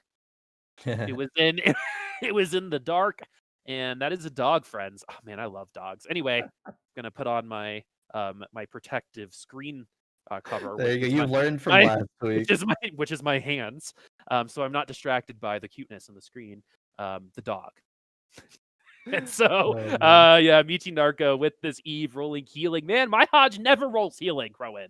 Never. This And is so many times. Yeah, there's only 2 times I think where out of what is it, like 6 or 7 rounds now, only 2 times that it rolled damage. So pretty good odds here for Michi. Still was gonna lose the round, but still was able to preserve some HP, I believe, because of that. Didn't pay too much attention to the fight actually. But okay, already only 10 gold away from going to level 8, still 55 HP, middle of the pack. Like Michi as I said, in a really good spot right now. I was able to get a Shen 2 last round as well. I believe picked a Shen, had a Shen on the bench, picked up a Shen with a rod on the carousel, and then found another one in the natural shop after. So committed the Ionic Spark to it, which is generally an item I've talked about a lot before on Fight Night as being like a really, really good Riven item. And it still is, but finding a free Shen 2 for the front line, well, quote unquote free, is not too bad at all. no, not at all. And you get a little bit of extra shielding, you get a little bit of extra attack damage. And that's not awful. So I do like it on the Riven myself, but I think a Shen 2 in the end game is going to be more important than a Riven with Ionic. You can compensate for that Yeah. Ionic. You can't really compensate for a Shen 1 as your front line. And a Shen 1 helps Michi win out a round. So we've been kind of alternating wins and losses. And the whole lobby seems to be doing something very similar right now. Is only 10 points separate Mimo, who is apparently a fast starter when it comes to this game, down to Squink at 25. So again, anyone's game. Power levels are pretty even. Our 5-cost units are going to start popping up right now. Yeah, Michi even rolling a little bit That's chosen. before. Sorry. Yeah, rolling a little bit before they kind of needed to here, rolling on the Raptors, but never punished, right? Gets a Cassio Dusk chosen here to complement the rest of those Dusk units, the Thresh plus the Riven and the Vayne there. Ooh, okay, even has a spat as well. Too bad they don't have The another rod. rod or didn't save the rod on the Shen there. That would have been real nice. Still gonna be okay though with what do they have to build? They could make a Zeke's. Okay, they're just selling the Shen there to move items. Only really kept at the front line for a little bit there, which I think is fine. Yeah, Cass is our front line now, along with our Yeah, Thresh, and and Thresh too, which is yeah, solid. we're just a Uh, lot here. Oh, hmm. Okay, they rolled so much gold, but no Riven 2 and no Jin 2 is really bad, actually. Even opting just to put the Sejuani in over the Kayn for just like frontline. BT on the Jin, Ionic there. You have a Warlord spat that you can make, which is not really going to do anything right now. This is unfortunate. Michi, there's okay. If you commit, I suppose, with finding a natural Jin and a natural Riven to this playstyle, at least you have direction, right? But what if you just don't roll any of the other units? You got kind of lucky by rolling the chosen Cassiopeia, but if you're going to be sitting on a Riven 1 and a Jin 1 for too long, these wins that we're barely seeing happen here will definitely not be the case in, but maybe even next round as early as, because all other people are going to start spiking now as well. Looking over to Gunmay, 2 away from the Zeds, has leveled to 8, however, though, but will eventually find that Zed. we have ninjas as well for the first time in a while. I Yeah, I Ninja think in Shades. in the lobbies of Gunmay running Enlighten the ninjas. What a madman! Seriously, I don't know what they're doing up in Sweden, but I like the risk taking. I like it when players do this and play what they like to play. You know what I mean? I think a lot of people can get trapped into playing the meta where sometimes it's better to play what's fun because you play that better, right? And Yeah. I think as of right now, Gunmay playing for fun. I don't know how many people play ninja comps for fun, but the right now Gunmay is doing just that and doing quite well. But again, with the lobby being this close, 2 or 3 losses can be the difference between third and last Yeah. with this particular lobby. So no one is safe. Meechy gets a Sedge 2, Ari 2 for Mimo. So we're, I think, looking at a mage comp in first place right now. Gunmay has our ninjas, has our shades, no Kane though. And that's Ooh. very, very important for late game damage as we're only now 1 Z away. And this is tough. Like, do you lock for the Shen or do you risk it for the Z3? Looks like Gunmay is locked right now. Okay, Gunmay is in third place right now, although be it the difference between third and eighth right now is only 17 HP. It's not that much, but every single win matters a lot right now. Mhm. You don't want to be still bleeding HP at this point in the game with everyone being so close. I think locking here is a fine play because Gunmay still is relatively strong. You're just sacrificing, what is that, like 6 gold essentially, because not getting another shop, which is in a reroll of 2 gold plus the 4 gold Shen. It could make the difference here, especially if he's not All able to right. hit either of them. Watch him hit the Z on the roll.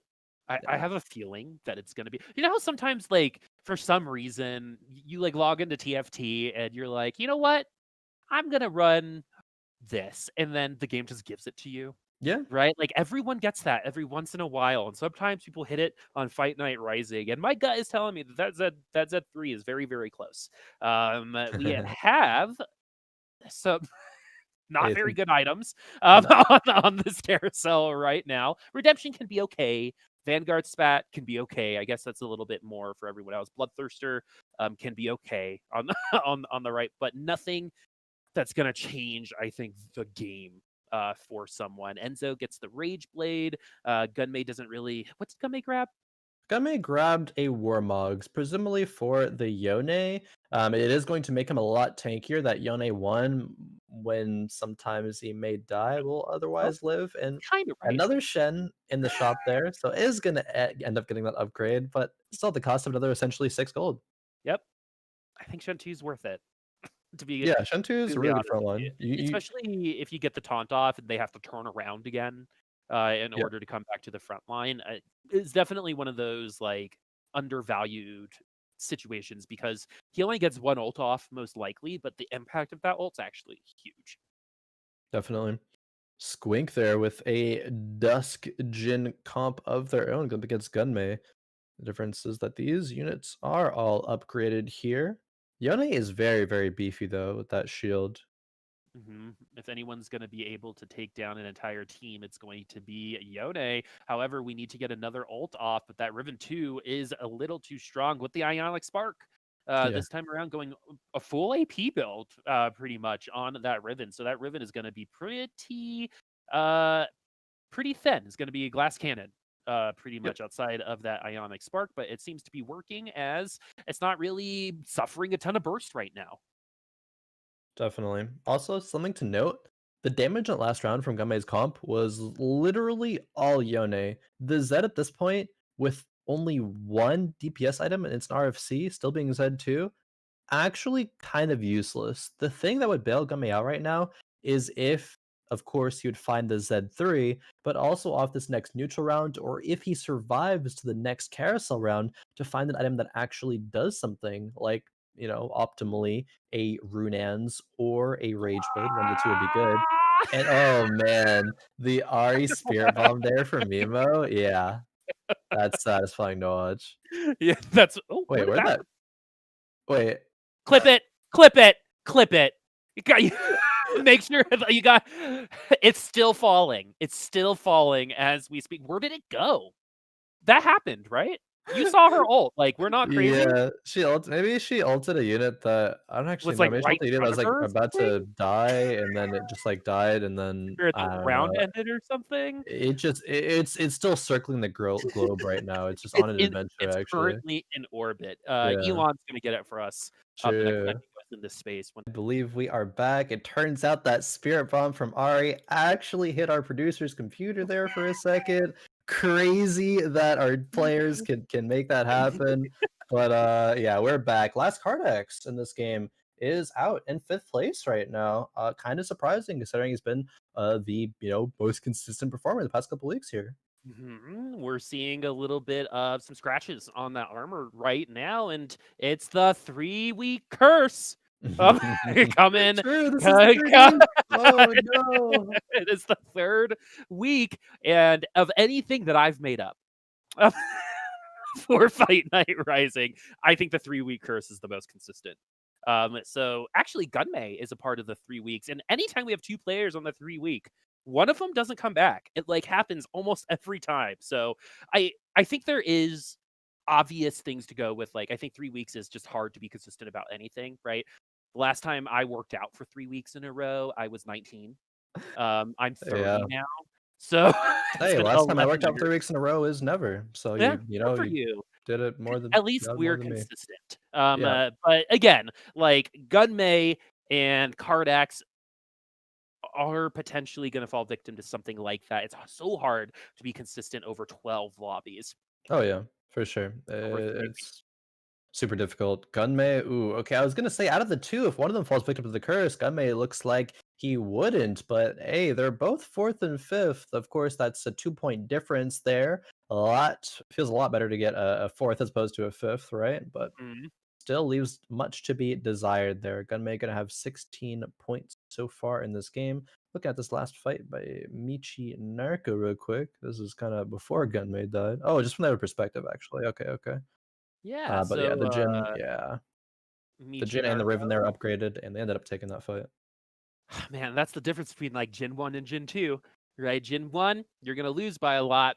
Gen 2, you're going to win by a lot. And we eliminate Gunmay because of that. Squink, slowly but surely. We started on Squink and we left Squink. Yeah, They were in last place and they're in 3rd place right now. Got to love it. Meechygnarko, though, has a very strong comp right now. We were saying not a ton of CC. This team has actually got a lot of CC with that Aatrox, with that Sejuani, and that Cassiopeia. yeah, Where is that going to go? Actually, we're going to see which Jin is going to reign supreme. One has an extra item. Is GA going to be the difference? And we have IE versus the Bloodthirster. That Deathblade is going to hit like a truck, though.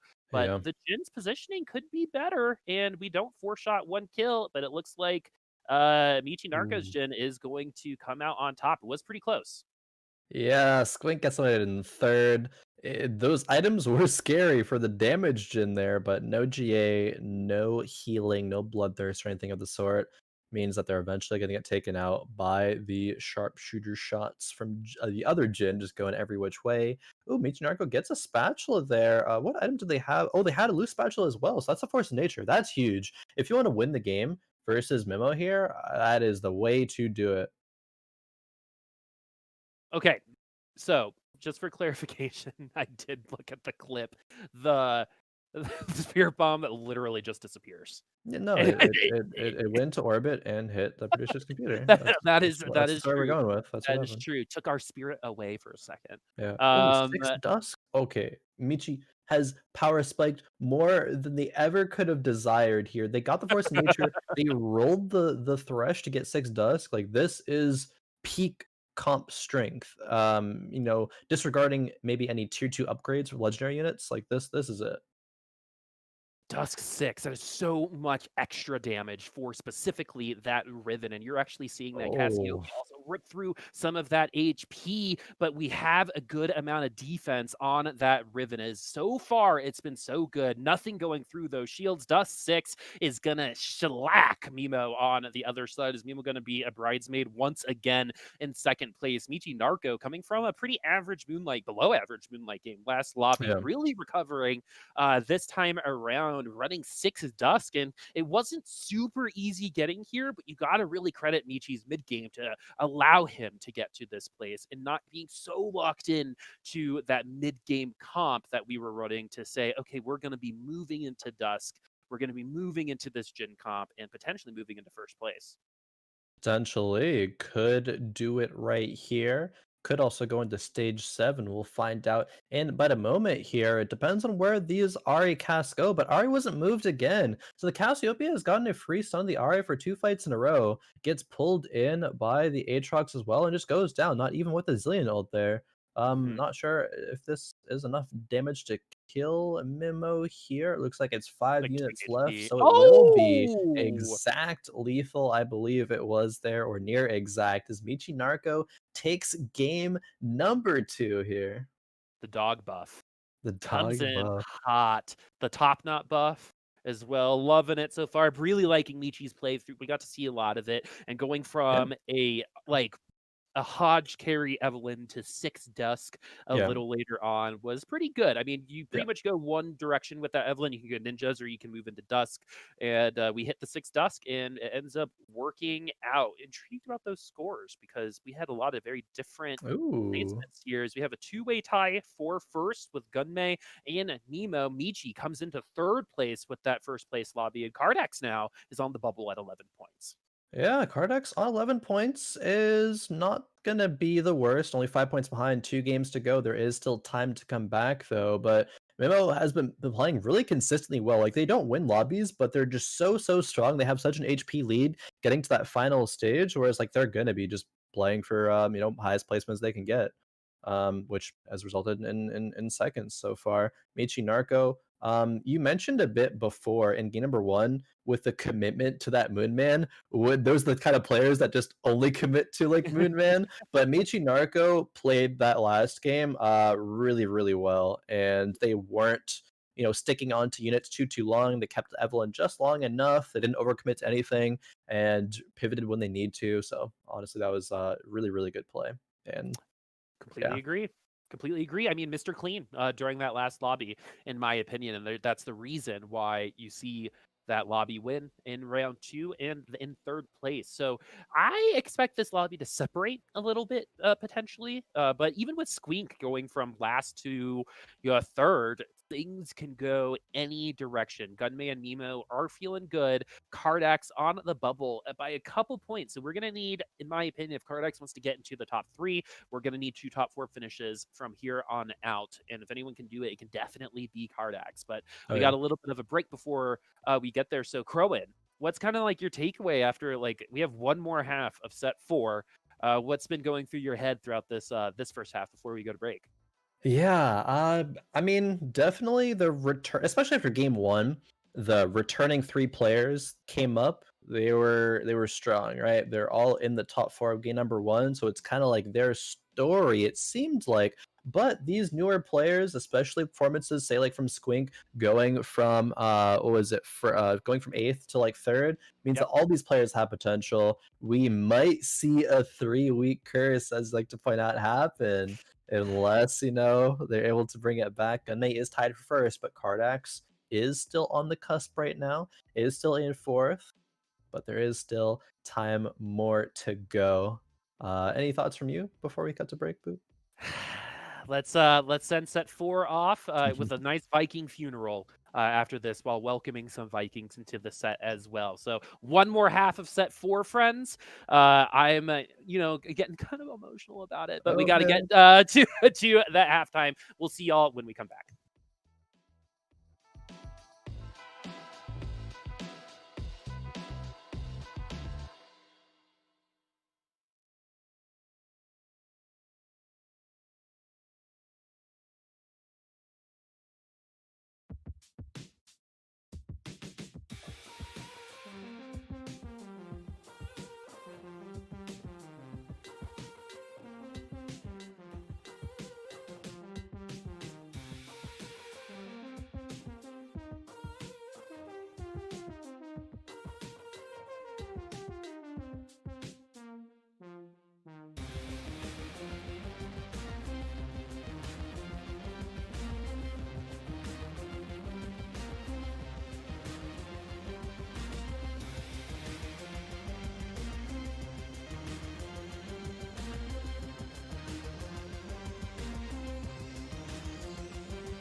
Hello, everyone, and welcome back to the last last two games of set four on Fight Night Rising before we go to 4.5 next week.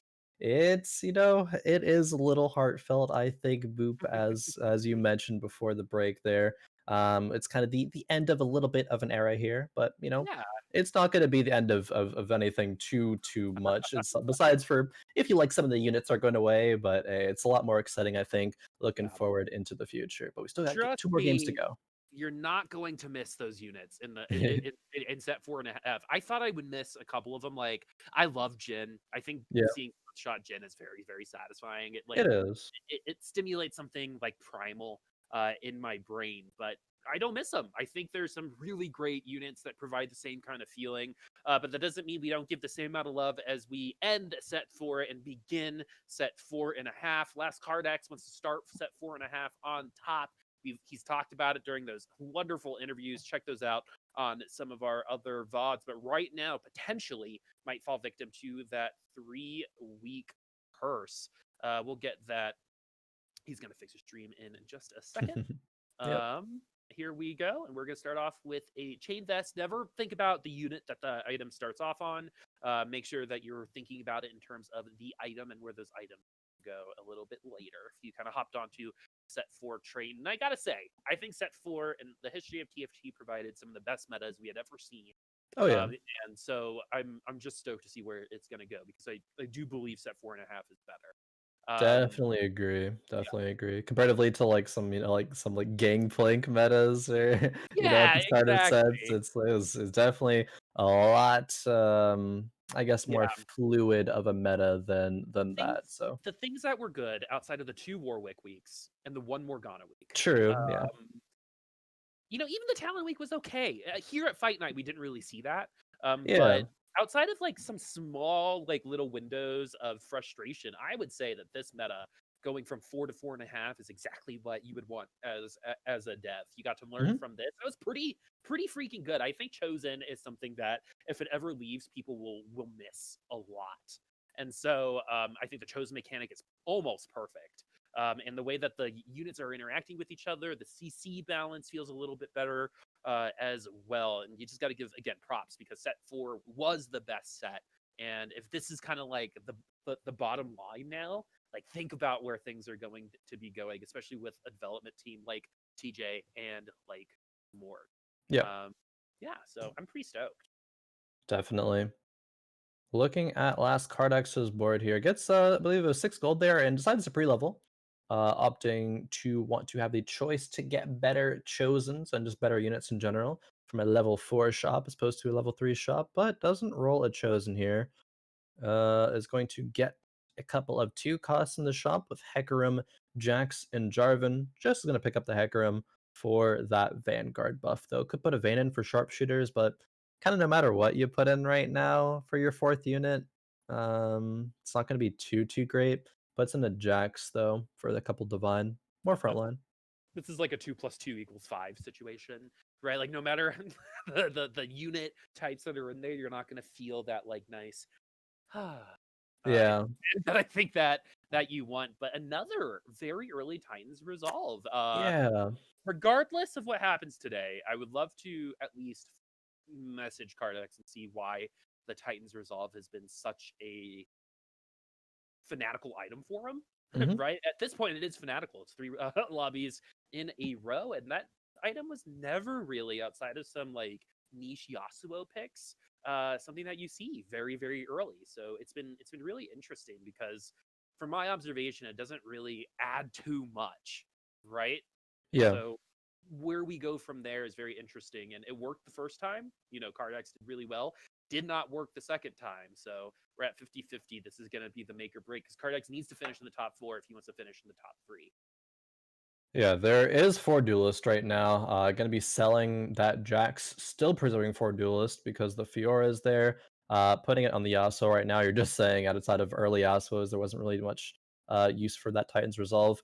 Something that I did notice, however, is the hesitation in game number 1 from last Cardex to slam the Titan's Resolve he hovered over GA a lot and hovered over Titan's Resolve. Eventually made the Titan's Resolve. I believe it was like on round, I don't know, like 2-3 or 2-5. One of those 2 rounds that he actually decided to commit. But the last 2 games, it's been such a just easy early commit. The last 2 games, both of the Titans Resolves ended up on Warwick's. The game number 1 did end up going better than game number 2. And this game actually might be pretty good if with this face. Okay.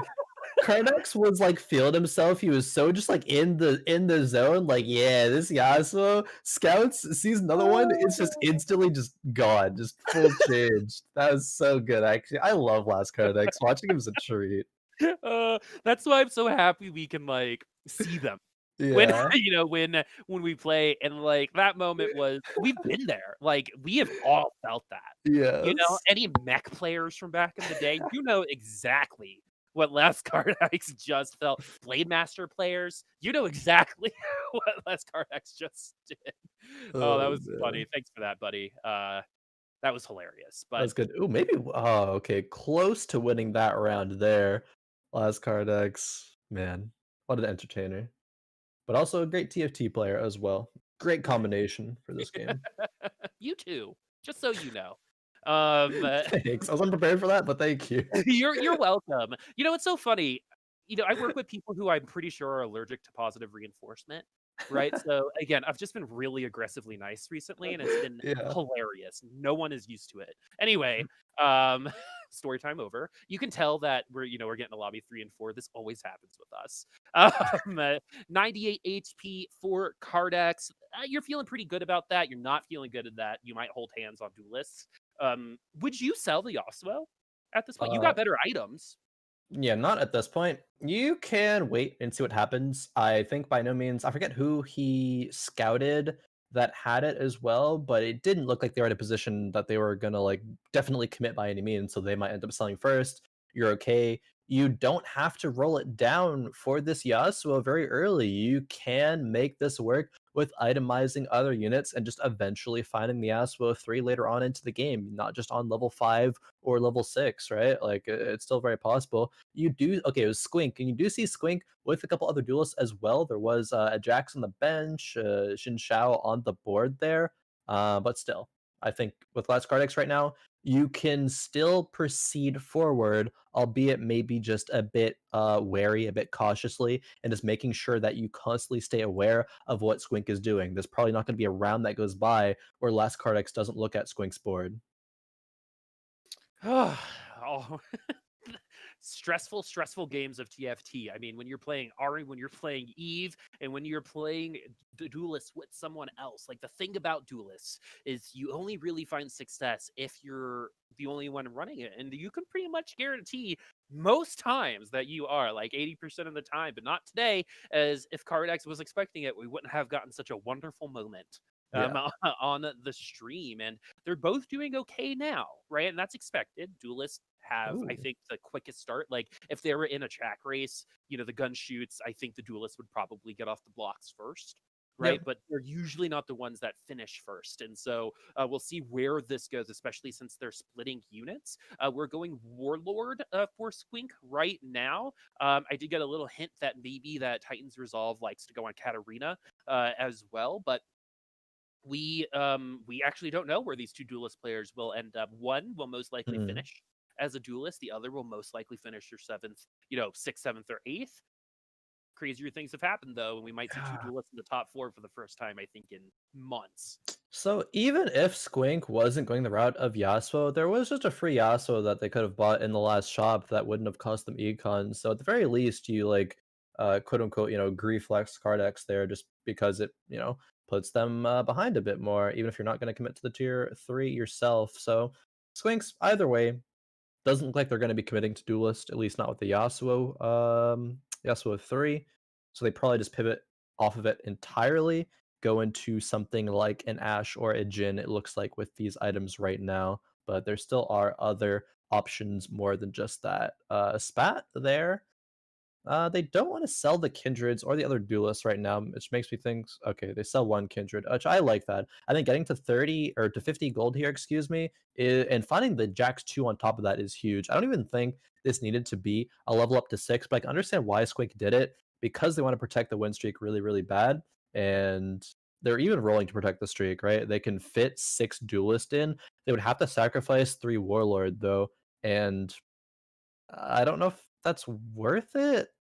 I guess it We're on might the be. we're on the line of worth it, I think. Yeah, I'm If actually they not sure if it is or not. It's if they close. were tier 2 units, then no, not worth it. But since they're still tier 1, then maybe. So, and that Xin won't lose those stacks if we decide to go with Warlords. Again, we go Mm, Last Whisper IE on the Yasuo just in the nick of time, but this is one of those situations where you commit again, an item to be less flexible later.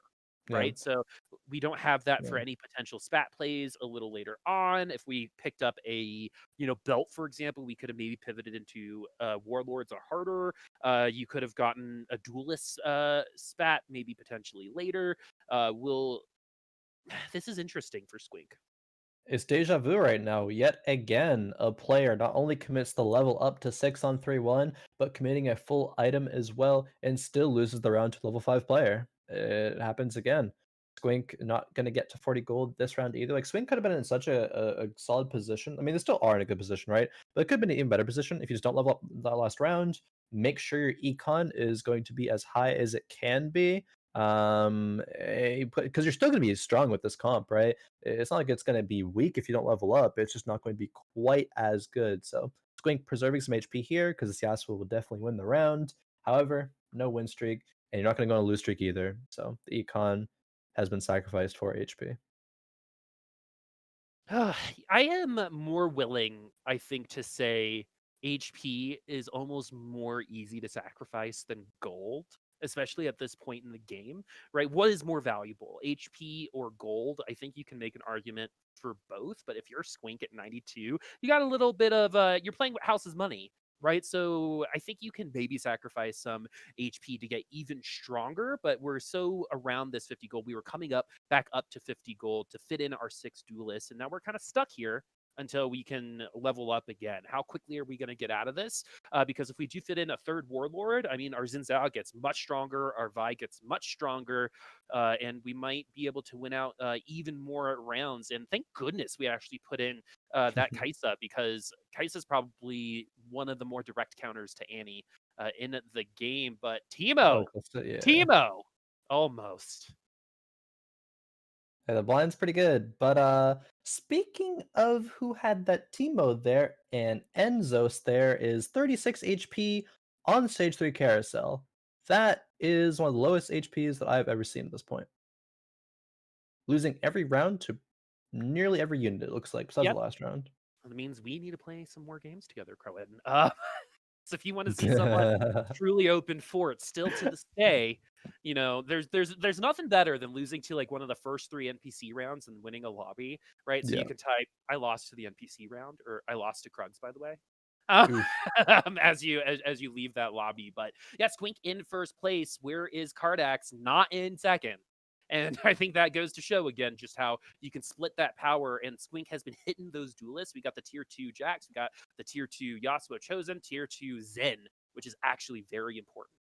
Yeah. At this point in time, is a bruiser, is one of the few off-tank damage dealers, and he's got 3 of them on the board right now in Vijax and Xin Zhao. So Squink in a pretty good position, but now we've got Kardax with that Callista 2, so things might be evening up a little bit more as we're looking over at Infern1x, and we're running some Warlord Brawlers, and at Vi on that Thieves Gloves roll. It's gonna be Yeah. terrible.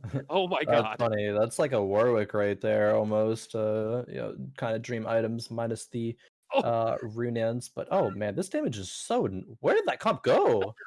Enzos, you gotta be careful. oh, bad Vi. Holy moly. I'm building Deathblade Quicksilver Sash by the second I get a chance. The next That's time crazy. I play the game, especially at this point in time, just like so when you're able to win by that much, you speed up the lobby. right? Oh So yeah, even though that yeah. was one person, if Infern1x is able to do that, we're at 6 in a row to 5 other people. All of a sudden, the rest of the lobby, instead of hitting 7-1, we're done at 6-1. Right, Yep. because everyone's losing by a lot to the same 2 or 3 people. And then Infern1x's comp with that Thief's Gloves roll definitely contributing to the 22 from Enzo, the 54 from Mimo, which is moderately low for this point in the game. We've seen almost everyone at 60, lowest being 54 at this point in the game so Yeah. far in the previous 2 lobbies. But this one is, I think, one of those more traditional top heavy. These 4 players are finding their units. These 4 players are kind of fighting for scraps and trying to get into the top 4. And without that QSS Deathblade viral, this is going to be a little bit harder, but we're still going to pull out the Hey, victory. the viral was still IE Jeweled Gauntlet there, so it wasn't too shabby at all, actually. The targeting could have been a little better at the end there, however. Unfortunately, with just how the positioning worked out, but still, yeah, Infern1x won the round. They're playing Fortune even as well, and they're on a 7-win streak with this insane early board here. Like, Infern1x is in such a dominating start here. They're going to be able to go level 8 with a lot of gold, a lot of HP, and a lot of already solid items. Like, there's not much more you could want here if you're Infern1x. If Even you're a could get QSS as a third item right there. Gets a Nico and as a well. Nico. Like, what else can you wish for? This is actually so insane. You get so much gold here. So on 4, even on 4-3, Infern1x could level up to level 8, just sit because you're already so strong. And okay, makes a giant slayer on the Jinx and the QSS. I think that's correct to do with those items. Um, Look at 82 how much HP. Squink is stronger he is 92. Yeah, than even this part of the lobby, right? Like, this is this is nuts. a very strong board, and we're running Fortune. So I talked about QSS being a win more item. This is exactly what we're about to see, right? QSS is going to help that Katarina win more often. Gunmay is going to be on the other side. The Yumi might actually be a little bit of an issue. Double Trap Claw, I don't. Yeah, the Kindred got stunned for like 10 seconds there because of the double trap claw. Yeah, and it's not. Oh, might end up mattering here. That Jinx Yeah. is very, very strong. Another Jinx ult. This Jinx should be able to have it.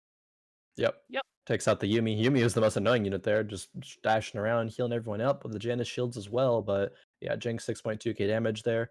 Cannon even could be tier 2'd randomly. But we And then you have could the level up and Kali just toss it in. Yeah, it might. already in now. Yeah, I mean, I guess you have a Kali already in, so it's a little weird.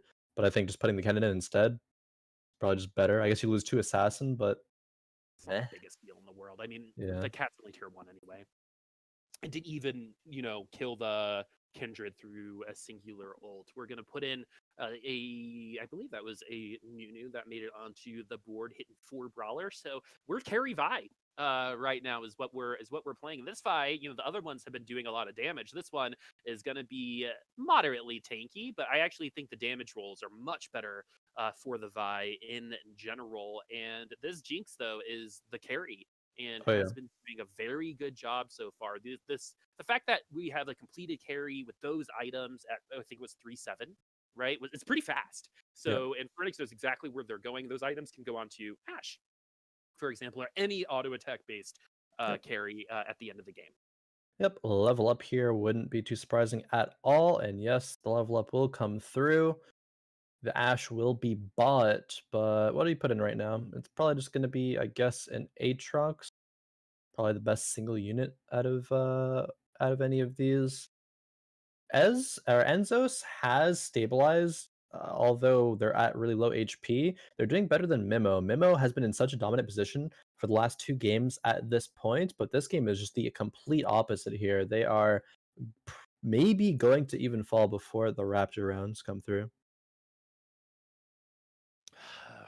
Man, these NPC rounds have been very consequential. I'm really worried about Kardax, by the way. And Squink is starting to fall off a little bit, too. One of these duelist players will most likely finish in the top 4, but we do have that top 4 separation. Gunmay is kind of the bridge right Yeah. now. But like the difference between Feels Jorge, man, at 39 and then Gunmay at 50, that's a whole round difference right now. And as time goes on, those round differences become much stronger advantages. Enzo, though, thank goodness for him or for them, has 22 HP and is on fire. But Mimo, has been in first place leading the pack up until this very point and has had a rough lobby so far.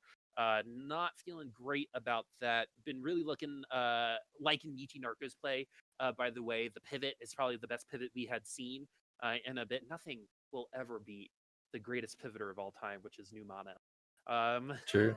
In Fight Night Rising. But if you're compared against those people, if you're compared against I Like Hobos or Numano or Gunmay in any way, you're killing it right Yeah, now. you're doing something right there for Yep, sure. exactly. So we got Diana 3. It's been a while since we've seen you, milady. Yep. Going for Diana 3. Was that for a Moonman composition? I wasn't quite sure. Either way, though, if you're going Moonman, getting a Diana just feels so bad. She doesn't actually do anything, right? The other units are all going to be better with with Lysandra and with Silas. But okay, it is going to be a chosen Diana, probably Moonlight chosen because of the Aphelios there is still getting the buff. Just need a few more Aphelioses there from Feels Jorge Man to get that to the tier 4 state.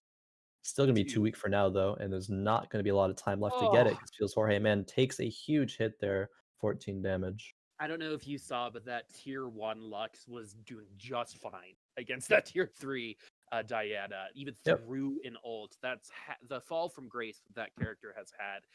Was one of the most broken characters at one point in the game. And now all of a sudden, Aphelios is going to be your mainstay in that Moonman composition. Kind of missed Diana.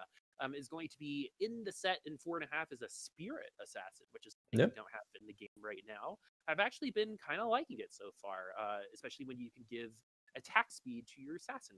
So Yeah, yeah, it's a good some neat kind of thing. synergy there. Yeah. For sure. Enzo still on fire, which is good for them. If you look at the bottom of the top, I don't really see Infern1x losing at least the next couple rounds. If they lose, it's only going to be by 1 or 2 units, so that lead should stay. Oh. Everyone else fighting for that top 4, that is 0 ult, which is actually very close to Timo's Shrooms from a last set, is going to slow a lot of people down. But this slowly but surely, this Kindred is eating up that HP and just not enough tier 2 units for Squink. And I think we're seeing the development of 2 players going duelists right now where neither of them can really hit that huge power spike. But Kardax is at 26 HP still, Squink at 51. Either of them can still finish in the top 4. Yeah, I think Infern1x did lose a round, right? I think they were higher than 71 HP. And yeah, if they lose a round, it's going to be to one of the players at the bottom who would have to all in at this point just to not die before Raptors. It's always a huge feels bad when you die before Raptors. You never want to have that happen. So you just spend all your gold because hopefully the items from Raptors bail you out of that unfortunate situation that you're in. Gunmay right now doesn't really have a lot of gold, unfortunately. Ooh. A lot of players are oftentimes on pace to level up to level 8 or already be on 8 before 5-1, but Gunmay could do that right now, would just have no gold left. Could build a Jeweled Gauntlet, a Dusk Spat, or okay, we'll just go with the Jeweled Gauntlet, it looks like. Just leave the Hanging Spatula there. Maybe could do what we saw, I believe it was meechygnarko go in game number 2, which is go to stage 6 and find a spatula there to give you that force of nature. So meechygnarko finds a Jarvan 3. And that's Field that. Jorge Man finds the Aphelios 3 right there as well. Thank goodness. Feels Jorge Man now has a win condition. It took this long, but we finally got there. So I expect Feels Jorge Man to right the ship a little bit, and I do believe, like you said, our bottom comps are probably stronger than our top comps right now. This is kind of how the game naturally equalizes lobby as the time goes on. I don't know if you noticed, but especially in gold, plat, and diamond, you'll see the lobbies have 7 people all within 10 HP at around this time. That's kind of the natural way the game does it based off of how they spread that power. Is you're forced to invest on the bottom side of the leaderboard. You get to push ahead just a little bit while the top side has to do the same thing eventually. But it's all about when and where that takes place. If you're on the top side of the leaderboard, you are going to start trying to top out on your power. You really want to get there by like 5-4, in my opinion, at least the skeleton of your final comp, if you're able to get past Shelly or this NPC around the Nexus. And this next carousel is going to be very important for a lot of our players on which completed items we're going to see. Gunmay running probably one of the best 3-cost chosens, which is that Yuumi. We've seen Yuumi do very well over the last couple weeks, but that is another chosen that you're going to have to sell. You're going to have to sell it soon, Gunmay. Yeah. We don't have a lot of time. Because that world composition right there looked pretty solid. Katarina with really good items. Jarvan 3 as well is no joke. Like Jarvan slaps, especially at that tier 3 state. Last Kardax we see towards the bottom gets a Xin Shao 3, so the committal to duelist, of course, as we mentioned, is still there. 10 HP for them. And yeah, let's take a look. The Aswo 3 has been there. It's going to be Titan's Resolve, Hodge, and QSS as the 3 items. Hodge is okay. It's not bad. It is still winnable, I think, for last Kardax, but it's going to be very, very difficult, especially because the Shen and the Aurelia are only tier 1 right now. I actually really like what Squink did, which was wait to put the dust spat on until the beginning of the round so you can Yeah. fix it. So that's probably the reason why I Oof. believe Kardax gets eliminated. Love it. Anyway, the respect. 7th place. That means Squink. Now, seeing that Kardax gets eliminated, it might be like, it's time. Roll, baby, roll. Right? All of those units are back. Tier 3 Zen, that's 9 Zins back in the pool. Right? That Callista's back in the pool. So, Squink, it might be time to maybe spend some money if we want to kind of top out on those duelists. But this lobby has really tightened up, Khroen. 41 HP Oh, at yeah. the top. Still an 11-point lead, which at this point in time is not a round advantage. Kardax was the last one to get eliminated. Gunmay really close to following him at 7 HP, and his comp did not look that great. meechygnarko is trying to run a keeper comp right now. So many differences of Yeah. over these last 3 lobbies. Keeper is something we don't see very often. No, there was a time where people were like, "Oh, Six Keeper is busted. Like, you're gonna run Six Keeper and it's gonna counter pretty much everything in the game." But Five Keeper right now, so still kind of on that path. Still, could what keeper are they missing? Actually, they're missing Riven. It looks like. Yeah, because they have a chosen one. They're missing Riven. Okay, could still do it. We'll see what Michi decides to do. They'll have to take out something like a Lilia for that, however, but going up against the Aphelios 4 right now, and it has no lifesteal though, so it might just get taken out by random stuff. Oh, it's so close. Oh, no. No. All right. So Mr. Moonman is gonna get out by the skin of his teeth. I actually really like the shiv on the Moonman, especially early on.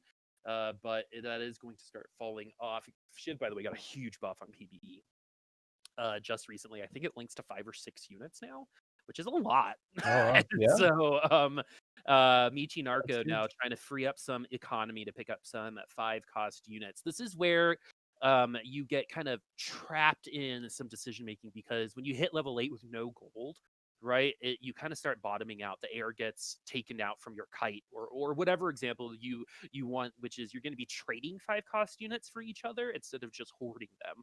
And the 2 units that we're choosing right now are Lilia and our Yone, which is interesting. Where's Jarvan going? Oh no. Cross-eyed. Wait, that's okay. Don't play Like, FPSs, Jarvan. I don't think you're cut out for that.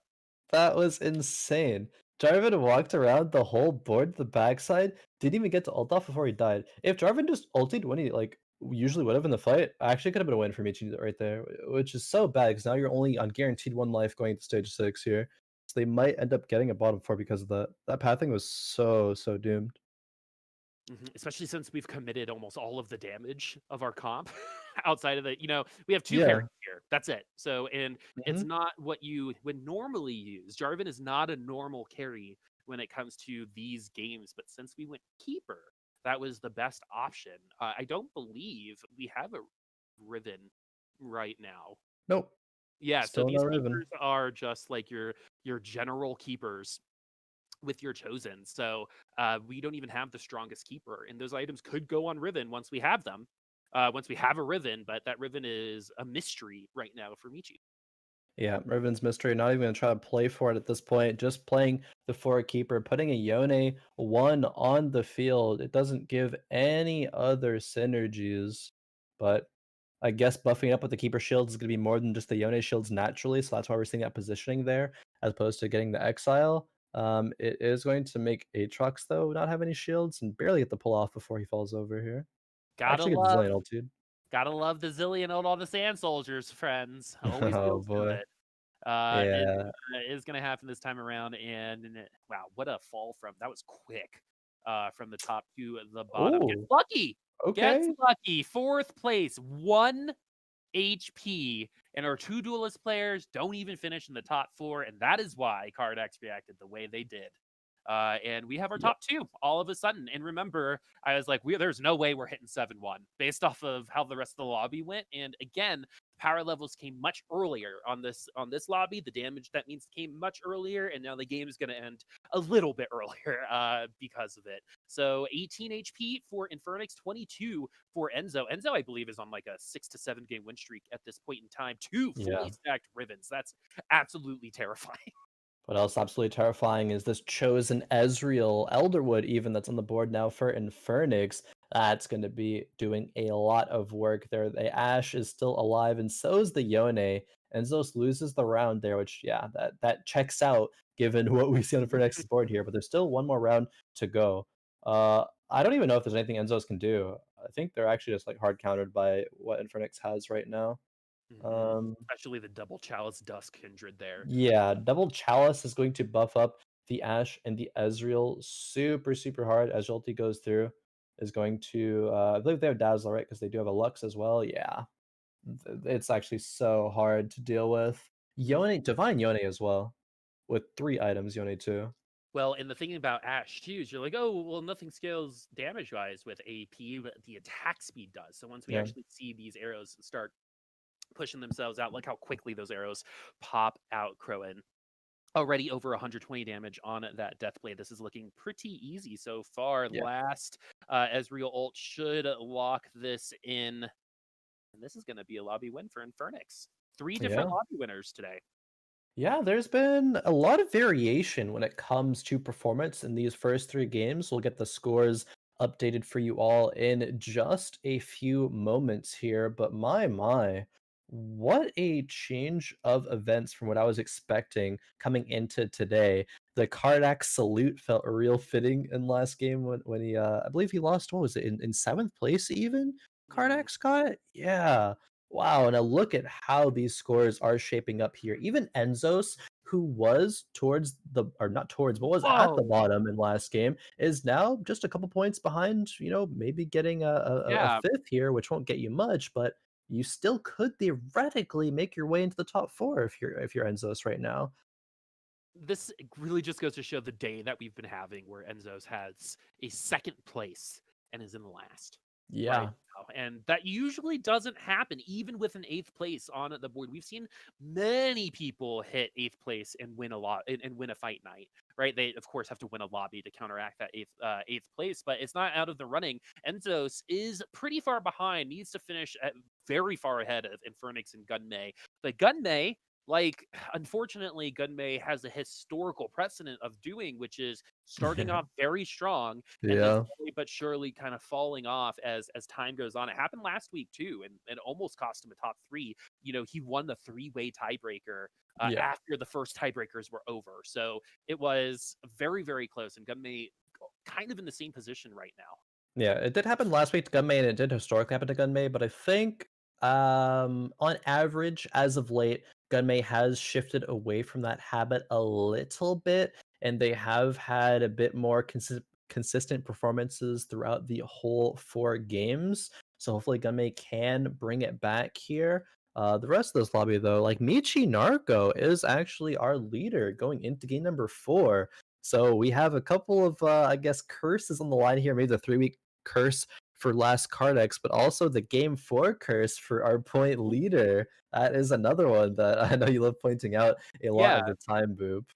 like I say, of all the things I've made up uh, for Fight Night Rising, you see a lot of these patterns that start breaking, right, or start forming when you do something over a weekly period, right? And something that I see over and over again, less consistently than the 3-week curse, is whoever leads in the fourth lobby will get seventh or eighth in that last lobby, because the Yeah, last lobby is a totally different environment, right? So if you're definitely. Meechygnarko, in my opinion, you're going for a first or eighth, right? If you want to win, I think you should go for it.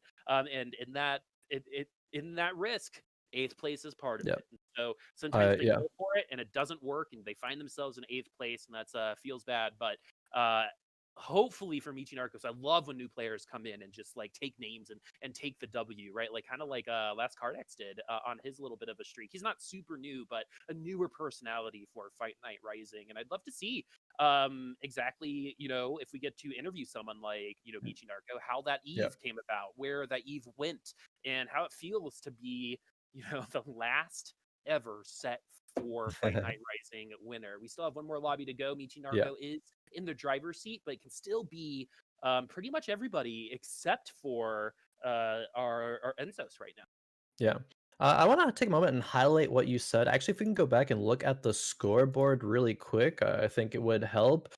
You talked about Michi playing a first or eighth style of game, which I think actually in this specific scenario is super correct because you're fighting against Gunmay and Infern1x, who are 1 point behind and both have a win. Even if you're Michi and you get second place right now, if either Gunmay or Infern1x wins, they'll be the winner. Yep. They'll beat you on that on that or actually no, they'll just surpass you in points. And even if someone else if you get second and someone else yeah. Okay, the Yeah. point was if they get first one of those two, The then only they're going to way, be still beat you yep, in points. the Definitely. only So way super agree to with win you.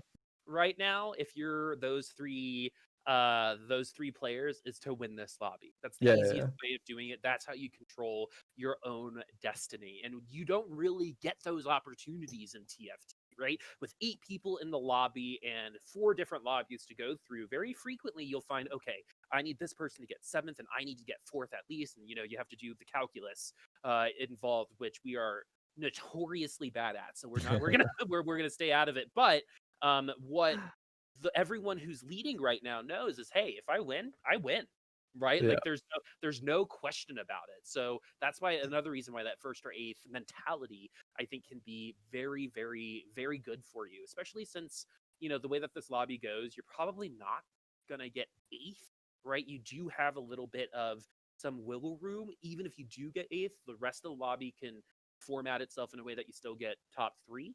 But yeah, Yeah, all potentially. eyes are on our top 3 right now.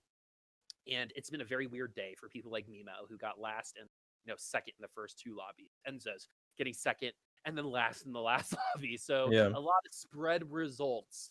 And that always makes for a very, very interesting last lobby of the night.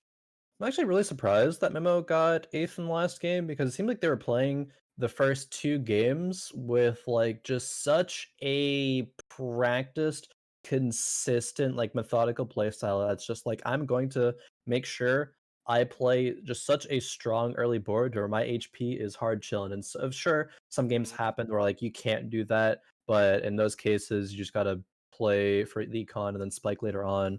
But it seemed like they really had something going for them with that play style that got them 2 seconds in a row. Like that's pretty hard to do amongst the lobby of these players, especially like Gunmay, Infern1x, and last Kardax, right? To Mhm. outplace 2 out of 3 of them in 2 games in a row.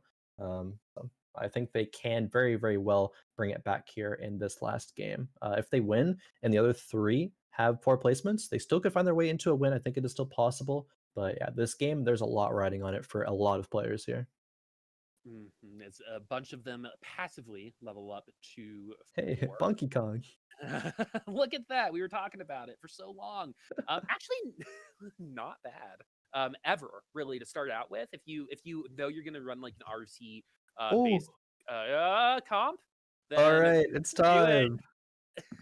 It could We be get the time. Wukong. We have the Wukong chosen. Love it. Love it with the Teemo. Love it with the Zeeks on the Teemo. I think Teemo is gonna be exactly what Teemo needs to be, right? Annoying and soul crushing when it comes to a lot of these players, because it's only going to be tier 1, but that blind early on is a lot of damage taken away. Yep.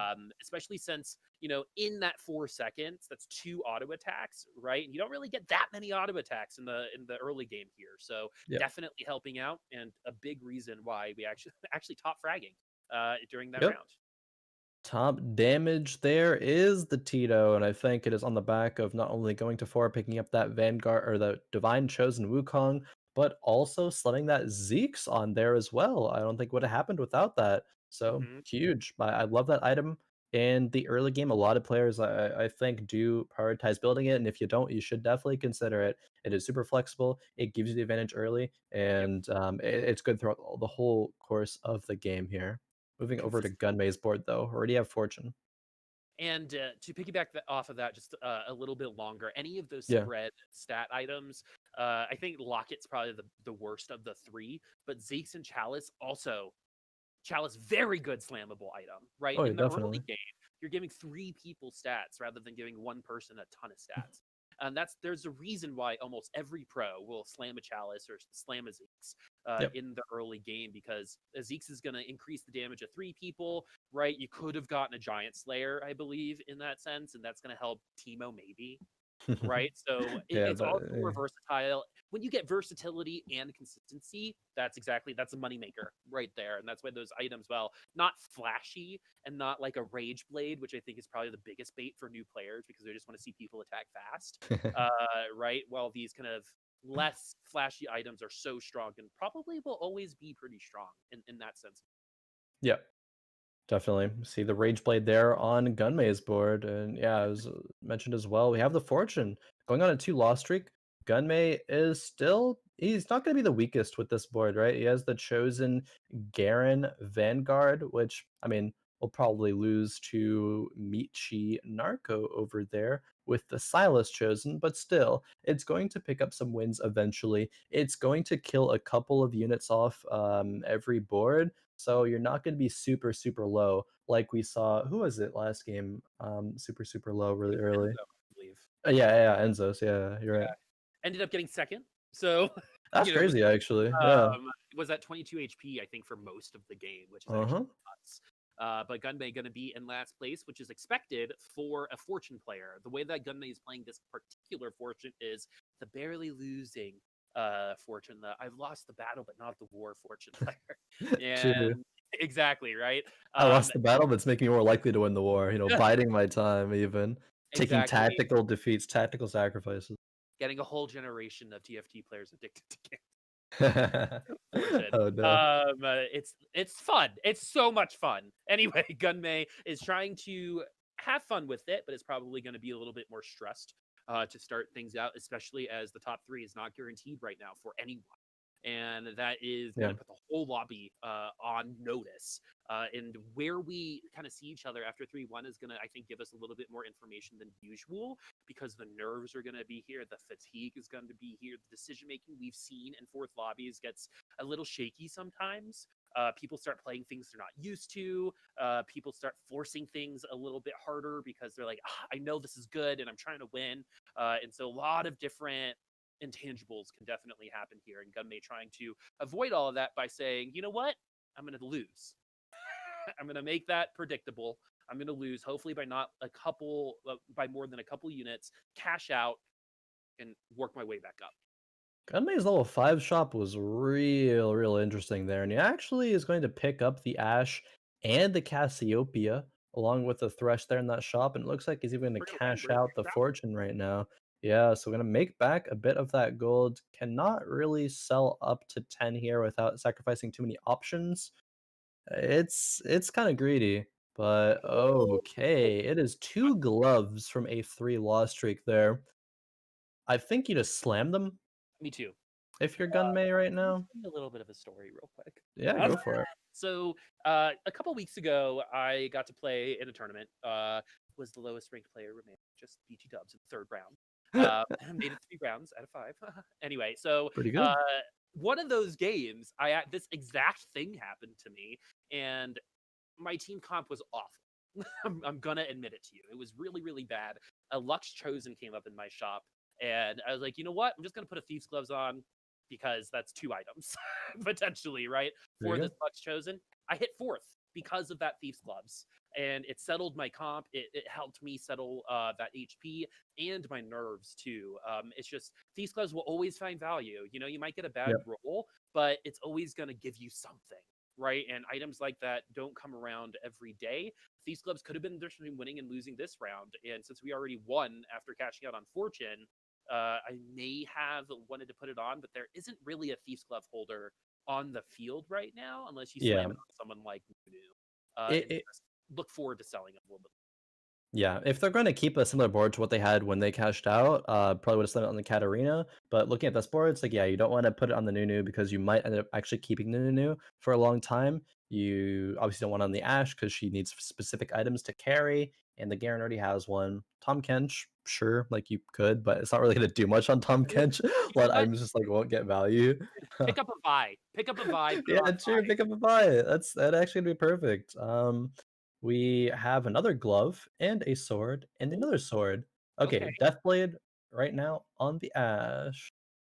Don't get baited into the IE. Yeah, Because I feel like we just played with IE for so long over like multiple sets that when you see a sword and a glove, you're like, cool, IE, right? And you mhm, might you might miss the Deathblade, but Deathblade yep, definitely there we a go. better item, and we are gonna slam that face Oh, button on Nunu with a Zephyr, which is starting to get value at this point in time. We've seen Zephyr win a lobby before. yeah. So at the late game, it's amazing when there's like 2 or 3 people left, when you could be more consistent on where you place it. For example, we get a frontline member here. Is that the best? We'll see. Yeah, no, I mean Zephyr obviously, as you were saying, is going to be better in the later game. There's still value you can get at every single point in the game, right? So seeing someone for that long is just gonna be really good. The Deathblade right now is doing so much work, right? You had 120 stacks to end things off here. That Ashe is just pumping damage. Gunmay going to start on what hopefully is a win streak right now because Gunmay, while they're pretty strong and have a lot of direction, have more items than the rest of the lobby with that fortune cash out, they are not going to have a lot of gold right now. Gunmay even leveling to 6 on 3-2, which we saw players love. Ooh, okay. Brawler Nunu. I guess you take it for now. Put the gloves on it. Again, just sell it at some point later. Either way, though, Gummay's going to be at 0 gold. He needs to go on a win streak in order to catch up and level on pace with everybody else in the game. Exactly. And those are pretty good items for Nunu. I mean, I think Shojin's is another one of those bait items for newer players, right? Yeah. It's good on some specific people, but Nunu can definitely find some value out of it, especially at this point in the game when he's not going to get completely bursted Yeah. down. He's already Look gotten at him 2 go. points out of it. Did you see that video? I like to eat, eat, eat, eat, and it was just Nunu's eating the whole I have time. not seen that actually, no. Yeah, it was on Reddit not too long ago. It's pretty good. But Gunmay is going to the buffet as we speak with that Nunu is trying to solve hunger on Ooh. Terra. Has found a Janet too, and has the potential for a Kindred there for the couple of hunters. You do lose out in Mystic, but Mystic isn't super good at this portion of the game. I don't even think Mystic's like honestly oftentimes that great in just this meta right now. But it, is nice splash synergy. Hunter is, I agree though, better to be prioritized here. Hunter is just such a power spike for all of the hunters, right? It's Yeah. not just for a specific unit, and that's how you can get by using 1-cost hunters. Or tier 1 hunters, just like you're seeing here. It's going to give them that extra little bit of damage, even going up against some really tanky units like this Silas. In this role, also very good with that. Man, that Nunu is overeaten. Be careful. You're going to gain some weight, especially during quarantine. It's Yeah. going to come very quickly. Oh man, very, very true. Although the Nunu, he will have his time to shine right now. But as I mentioned, he's gonna get sold off later. Not gonna be doing any eating. He'll be fasting for a while in the shop. There was, I believe, a Janna that got 3-starred somewhere in the lobby. I think I saw it on the side. Oh, So, is it really? I missed that one. Three you know, star Jana? Oh, we need to in, find that. intriguing to see if that is the case. I could have just been lying to everybody. Because for some reason that will happen. Where have you ever done this? Where you see a comp and you're like, I swear to God, this comp exists, and you just never see it again, right? At least I'm just bad. Yeah. You're like, someone's running ninjas, and then you look again and no one's running ninjas. You're like, where did I go? Oh yeah, yeah, yeah. You know? I've had, yeah, I feel that. That's happened before. Oh Yeah. man, already full build Ash here for Gunmay. Jeez, QSS is perfect. pretty much best of lot. As well as we go over to Squink, who seems to really love that Jin. But so far, he's been taking it on the chin. Sorry. at 74 HP. Wowee. Alrighty. Sorry. Sorry, everyone. I take it back. Go for it, Oh Khroen. boy, it's game four. It's game four. I know. Let me wallow. All right, so the keeper Jarvan chosen is still in play for Squink right now. A still solid unit, a good Sunfire holder as well. Jarvan just walks way back to the front, then goes and dashes back there again. Fourth shot in the gen coming soon, but not soon enough as the Kindred will survive. Janna's shields come out and Squink losing yet another round. HP totals are very, very close for half the lobby, maybe more than half the lobby, So, as we go from like second to seventh here. I want you to take a look. I want everyone to take a look on the right real quick. The only person currently in the top three right now is Gunmay. The rest of the top three is losing by a lot. Meechygnarko, Yep. 41 HP. That's not looking good. That might actually take you out of the top three altogether. Right, Infern1x starting to lose pretty consistently now in 5th place. If Gunmay can just stick it out for the rest of the lobby, finish in 3rd, you're probably going to finish in 3rd. So last Kardax playing a little bit of a spoiler, going to be a little bit harder for him to get top 3, but this is how you do it if you're going to do it. And Enzos, the person in last place right now, playing spoiler. By the way, if meechygnarko gets 8th place, I'm just going to say it's a real curse, Khroen. All right, I'm gonna say it's a real curse. If you come into the last lobby leading, you're probably gonna lose it. It's just it's just happened so consistently. Although if we look back at game 3, all right, Enzos just was even lower than Meechygnarko right now, but still ended up getting, I believe it was second in the last game. Yeah, it was. So it's still possible to play with that much of a deficit. It's just real scary to do so. Squink on this board, on the other hand, right here, is going to sell the Chosen, go to level 7, and roll down. And that's a scary point to be at in this meta, because I don't think that that is the standard way to play TFT anymore, even though it was for so long. You're going to want to optimally greed it out for much longer. Not be able to do that, though, but I'm curious to see what happens on this roll down for Squink. Can you find a Dusk Chosen, or a Jin 2, or a Riven 2? And what do you find? Fortune chosen Jinx, We but got you got the ribbon now. oh, okay. The fortune, ah man, okay. I suppose you don't want to have to, with what I was just saying, right? You don't want to have to roll all of your gold down to all the way to 0. You want to be able to stabilize with something else. Not only will this Jinx help you stabilize, but it will help you regain some of that gold that you just lost from having to roll down so much. Still on 20, right? You can still actually, with this spatula, go into something like a Dusk Spat for Jin potentially. Not gonna be winning this round, but maybe Squink has like 3 fortune rounds to go before they end up having to sell and roll again. It's such an awkward spot though. It's like probably honestly not going to work out for Squink, but there is a world where it does, and if it does, it'll be beautiful. This is where that casters Khroen as you enter your broadcasting career. When you don't have a specific word to say about a player, you just say they have moxie. is what you say. Yeah. So Squeak is exhibiting some moxie right now. And some risk taking because it's one of those words that applies to a lot, but I don't think people actually know what it means. I don't, but I know it works. So Rarely use the word.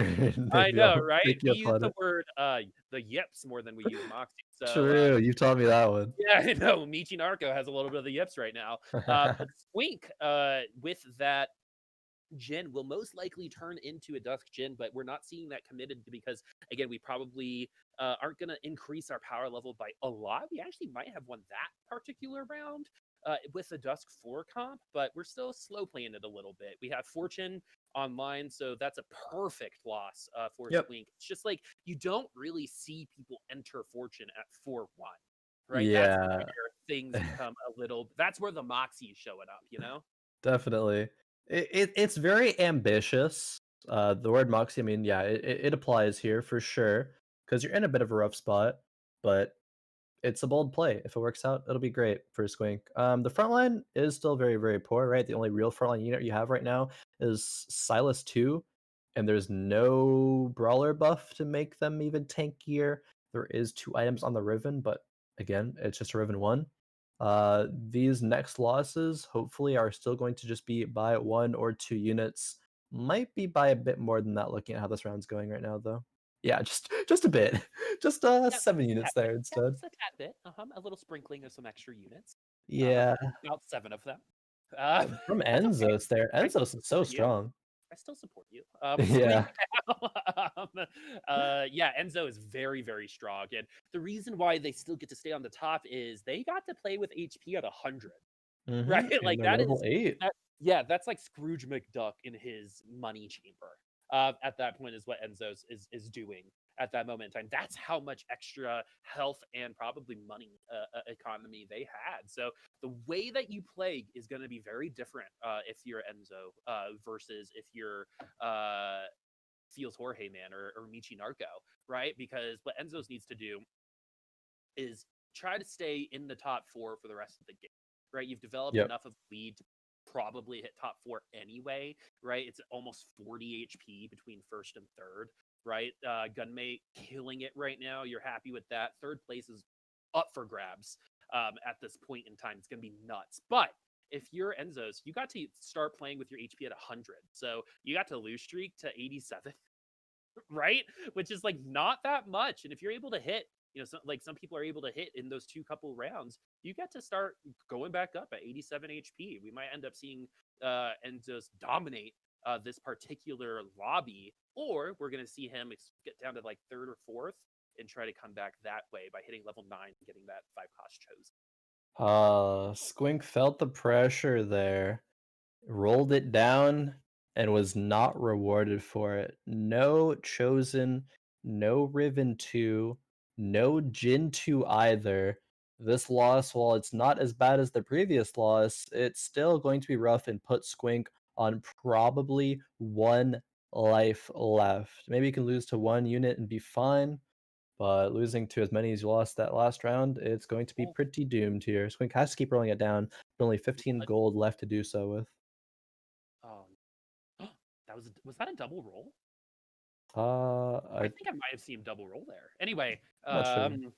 but we get at least our Riven, right? It would have been great to get our Jin as well, especially since we have that Dusk spat on the now.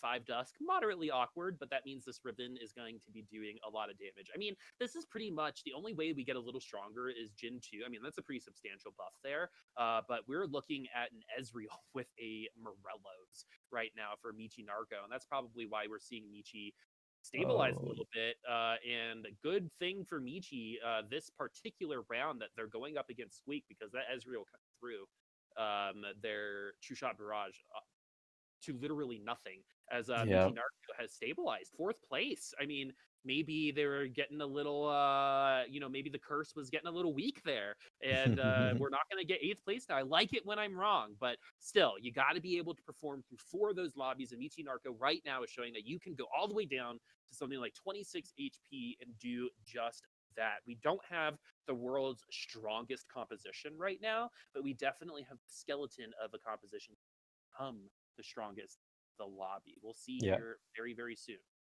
The force of nature is what's kind of, I suppose, bailing Miichinarco out of a bad spot right now because they don't have a chosen, but they're playing with a unit advantage, another spatula as well, but with just a bow.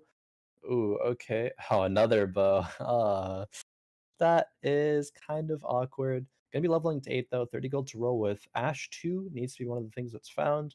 Also, a actual good chosen unit. And I Oh, mean, okay. yeah, we get another Yone pair, we get a Kindred too. Mystic Chosen Cassiopeia honestly might just be what needs to be grabbed here if you're not gonna take anything else. And yeah, it will. Gonna be Yeah. putting that in. At least you're spreading And stats, right? yeah. Oh, RFC Hodge GA is such an awkward combination of items on the Ash, but you got nothing else, so you got to do it. And fortunately for Narco, facing up against Feels Jorge Man, who is still pretty weak, unfortunately. 2 item Zed is a Zed too. Still might even kill the Ash though. Oh, actually, it looks like this could still go either way. Actually, it's going to go against Yeah. Michi Narco. Deathblade is going to be the difference maker there. along with a very, Oh, very good Azir ult. And that Azir ult game for some people. And right now, you're really seeing the need for Ashe, right? The Ashe and the yep. Force of Nature is strong enough, right, to get a top 4 maybe, right, but isn't strong enough to win. And with Gunmay being so far ahead of you right now, right, and being potentially able to win this lobby, you can't let that happen. You got to be as strong Yep. as possible at any given point at this point. And I do like the first or eighth mentality here, but I mean, while it might not be as big of a hit, as we go over and look over to Gunmay, we might still see that curse kind of take advantage of meechygnarko as we speak. But that QSS win more is actually going to keep her from getting that attack speed debuff. It's going to help that Ashe get to 140 extra damage. I feel like it's not often we see round 5-2 an Ashe 1 versus an Ashe 1, but Ashes are Ooh, going to be pretty contested here and not found by very many. Meechnarko survives, but on 2 HP. Last Kardax is out in 7th, man, actually. So that's last it. Kardax will 1 week. not. Yeah, 3-week curse. Yep, 3-week curse. Unfortunate for last Kardax. Would have been great to see him get up to some 4.5 shenanigans for set 4.5. But I'm sure that is not the last we've seen of last Kardax. We do seem to have like a rotating panel of Yeah. players. We have like 2 to 4 regular players and then 4 new players every week. I actually really like how that works a lot of the time. But Meechygnarko has the chance to win this lobby. Had the chance if they finished in first place, if they finished ahead of Gunmay and Infern1x. Right now is behind both of them. This comp that they're looking at right now was the strongest comp on the board for a time, but the Garen carry at the front line, or as I like to say, the Karen, not really doing much for Enzos right now. So that Garen carry is No. really good in the early game, awful at this point in the game. So that just means Enzos doesn't really have direction as Meechy gets a cheeky 5th place here, gets, I think, gifted that 5th place a little bit based on that particular matchup. Yeah, I think Exos is just playing with HP as a resource right now, but getting low. I think they had 50 gold. They're probably going to go to 9, roll it down for a chosen 5 cost unit. It looks like. Curious to see what happens. Yeah, I think they're going to end up selling it right now because it's real strange to see a chosen Garen carry on around 5-3. Like there's no way it leaves all the way to stage 6 because that's just gonna happen again and again, and you're gonna die. And so we actually pick up the Ashe on the carousel because we Yep. see it, even though it actually appeared in a shop. That Oh stinks. well, it happens.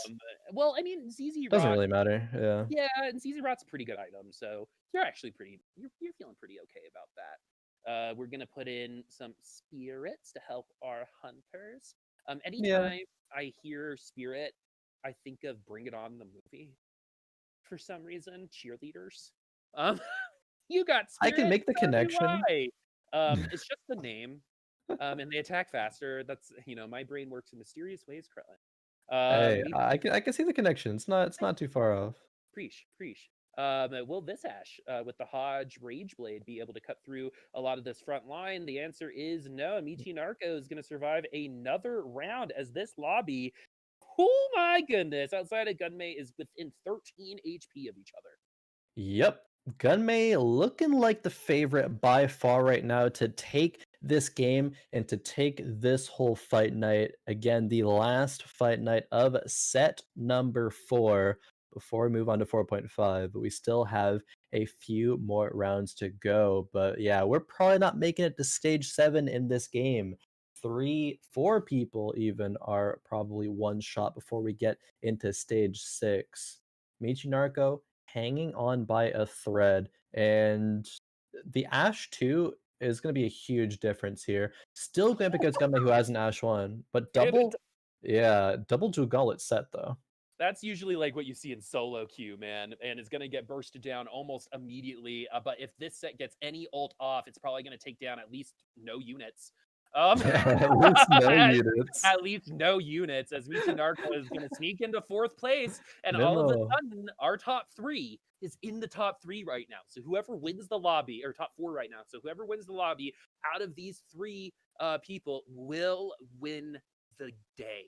which Yeah. is insane how we can go This through 4 is lobbies, yeah. 400 HP, and it's all coming down to a total of 100 HP. This is really hype actually. Not often does a game actually come down to everyone in game number 4 who can win is like still alive and they're fighting tooth and nail to try to get that first place. Like who gets first place will win. Out of I guess Enzos could play a bit of spoiler. Maybe if they win, it'll come down to other tiebreakers. But yeah, it's Khroen, kind of insane right now. you just said whoever gets first place will win. Okay, whoever gets first place will win the whole. You know what I mean. You know what I mean. You know what I mean. Yeah, yeah. It's crazy. Whoever gets first place will win the game. Who don't you know? Stuff. It's like when like if you're watching like an FPS and you're like a bottom fragger needs to pull it up. Yeah.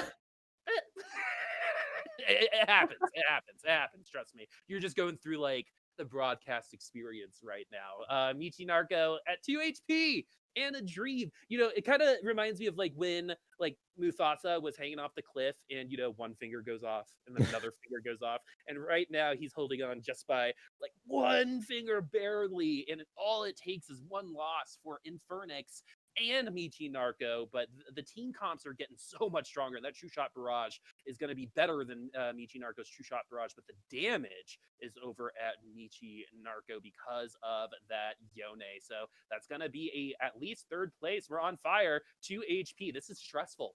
I'm pretty sure meechygnarko's probably lost some water weight at this point in time. Oh, top 2. So this is it. Whoever wins between Gunmay and meechygnarko will win Fight Night today. Infern1x will most likely finish in 3rd. We have our top 3, ladies and gentlemen. Gunmay has not won a round in at least 2 or 3 rounds. meechygnarko has a very strong comp. Tier 2 Yone, Tier 2 Ezreal, double Chalice on that Kindred. If you're looking on the other side, still a Tier 1 Ashe. Tier 1 Yone. Oh, wait, just found the Ashe 2 actually. Ashe 2 is Okay, great. here. That's the spike that Gunmay needed right there. Double Jewel Gauntlet is one's gonna go on Kindred, one's gonna go on Lux. Trap Claw is still available. Gets put on the Shen. This could be it. This could be Gunmay taking his first Fight Night in quite a while. We're getting Not yet though. further away from that as we speak. Will meechygnarko go literally from 8th to 1st at 2 HP? Screw the curse, Khroen. The curse is broken, as meechygnarko has already showed. And we don't even have like the strongest team comp. We can still get stronger. And we just did with that Neeko too. Yeah. That's going to be helping out our auto attacking carries.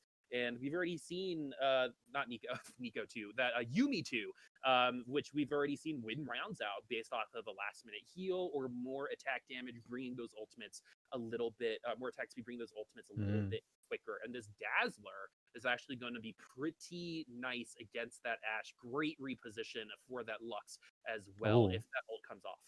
Ashe is targeting the Yone right now. Gunmay's Ashe took out the Yone so fast. The Ezreal ulti came through, but Gunmay's Ashe actually finally falls over, but meechygnarko's is still alive. Looks like it will win this round yet again, albeit barely. This round much closer than the last. All right, so this is there a all spat? coming down to Okay, one round, Khroen. One no round. single spat, so meechygnarko can't get a free fawn. They will, however, what are they gonna go for?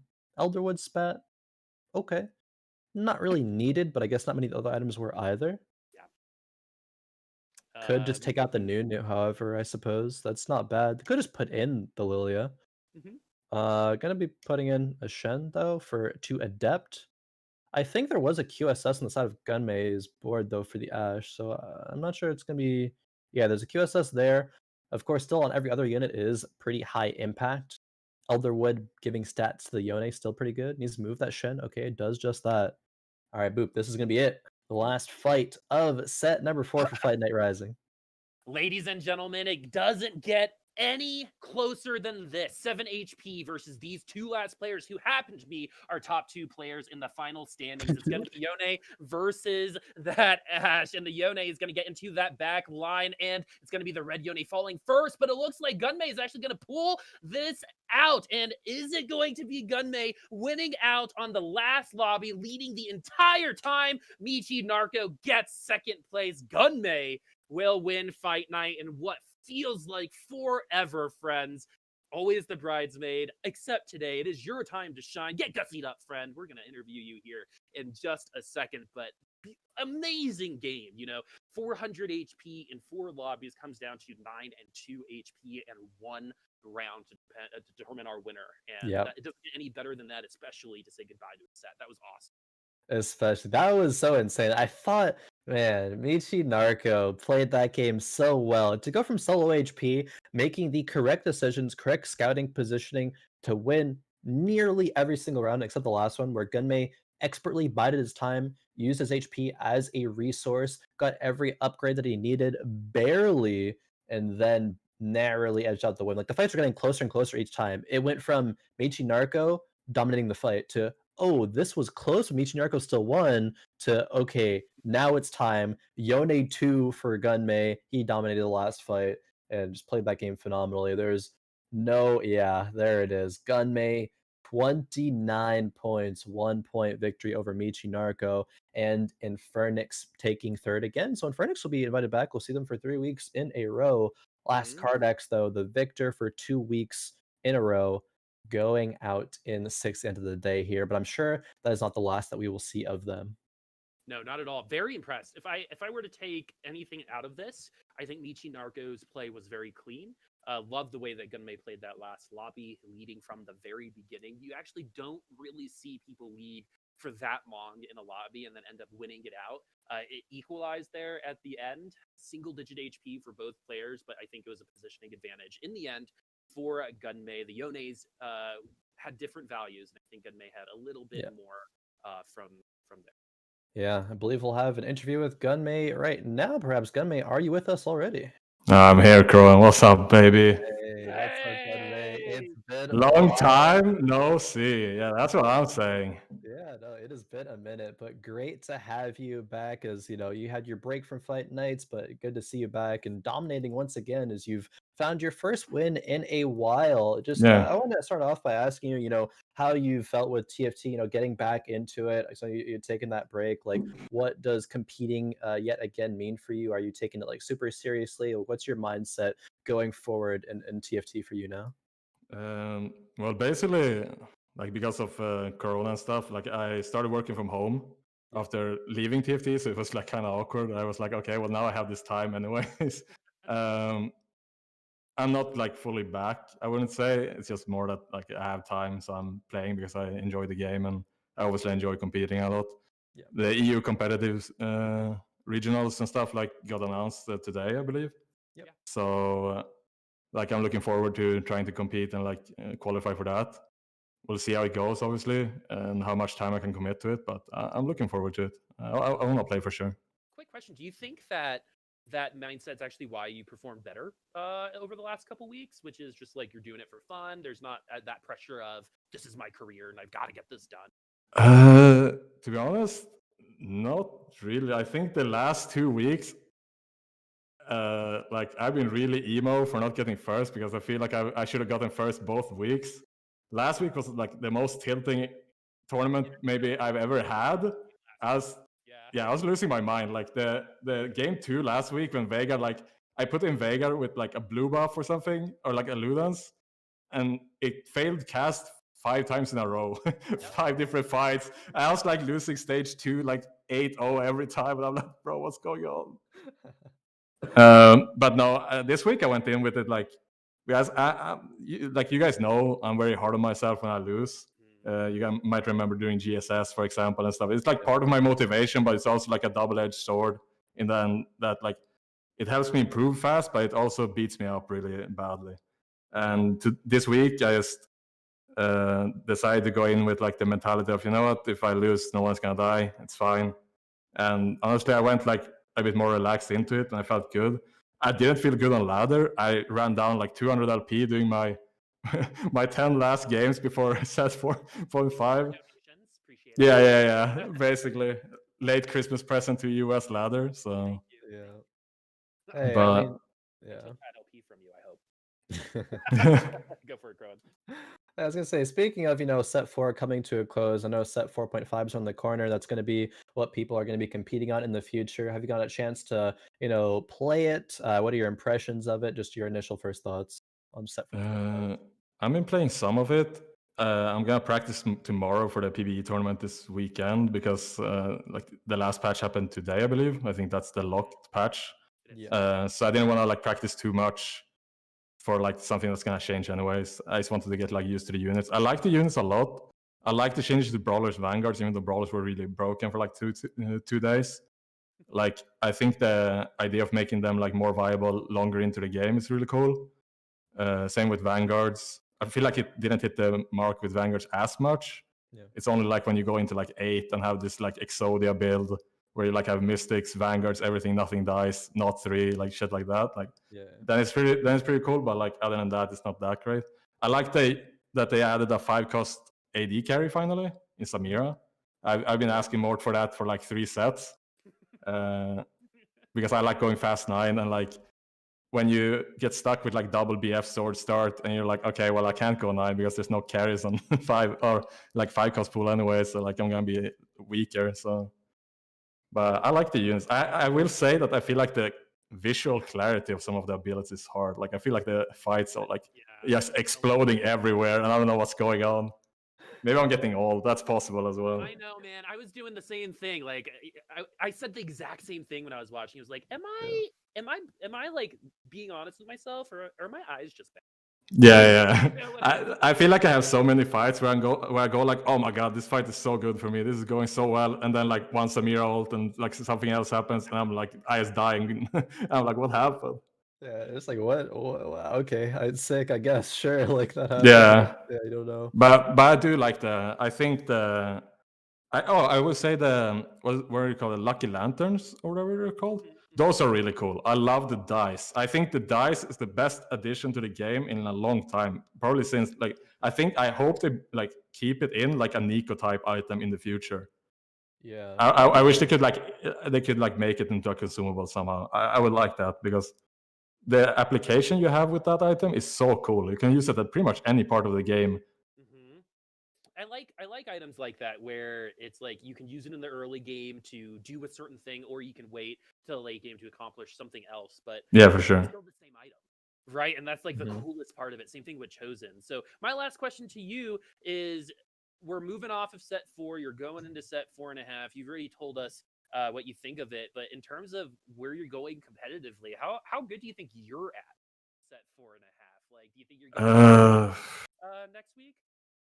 How good am I at it? Probably not very right now. Tomorrow I'm gonna cram whatever it's called, like do last minute studying and try to get like I'm used to the units by now. Like I can roll down and everything like without like missing units too much. But like I still need to learn the meta. I think overall like the game is still the same. Like it's just different units, different synergies, but the core mechanics and ideas of the game is still the same. Yeah. I think I'll just learn it fine.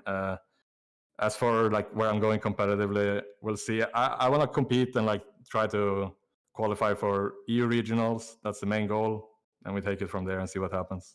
One step at a time. Money on the line this time as opposed to just we're actually not 10 eggs. Dude, if I was right, I would have added the 10 eggs just as a just for the bonus meme. Dude. Yes. They would never live it down. Well, anyway, congratulations, Gunmay. Thank you. Being our last set 4 Fight Night Rising victor. We'll see you next week for set 4.5. Do you have any final words, any shout outs? Where can people find you on the internet, your stream and things of the like? Well, for my stream, I don't really stream much anymore, but twitch.tv/Gunmay and Twitter, Gunmay TFT. I'll shout out my girlfriend for putting up with my emo ass for 2 weeks when I went 3rd instead of 1st. Like she's literally the reason I probably went 1st today because she was like, you need to stop being so hard on yourself, and I took that to and applied it to today, so that was good. Definitely. There's a good balance there, and I'm glad that you found it Yeah, yeah, yeah. with the help of her. So yeah, that's great. Thank you, Gunmay, and congrats again. All right, thank you. All right, Boop. We have had a lot of great set for TFT here, and it comes to an end with that. And I like that end, that kind of send off from Gunmay there. And Yeah. he's been hard on himself just traditionally since I referenced it so much, and he brought it up too since GSS that one Yep. time. It's kind of his He brand. Yeah, it really, really is. But there is a balance there. It's something that, I've applied to my life a lot recently in the past months. There's a balance in so many things, and he's finding it here. And he basically stated that was the reason of his success here today, is Mhm. not being overly hard on himself, but just enough where he's able to still Well, improve and get better. and something that I think a lot of people should learn, even me, is there was support there, right? And I think a Yeah, lot of definitely. us like ignore our support systems because we're like, we just That's gotta true. do it. You know what Yeah, I I mean? know it so much I'd even remember that part. You got to bring it up right now just for Yeah, it. exactly. And so like when you have someone who's able to support you trust, you could say, you know what? You're right. I'm going to try it this way. Right. Like that's awesome. And to have that system in place for Gunman and the obvious appreciation, I don't know if you could tell, like, I could even tell the confidence increase in his voice, even during that interview. So everything was really cool to hear. I mean, like we've gotten to see him mature over the last year, and Oh yeah. it's just like another step in that direction. And good luck to Gunmay in the EU tournament. Definitely, that should be I know, like, the EU, like, qualifiers and stuff are on a very tight schedule. It's, like, kinda crammed into a few weeks, but still gonna be a lot of exciting matches there, and exciting to watch players like Gunmay and how well they do there. There's gonna be other players we've had in this tournament, compete there as well.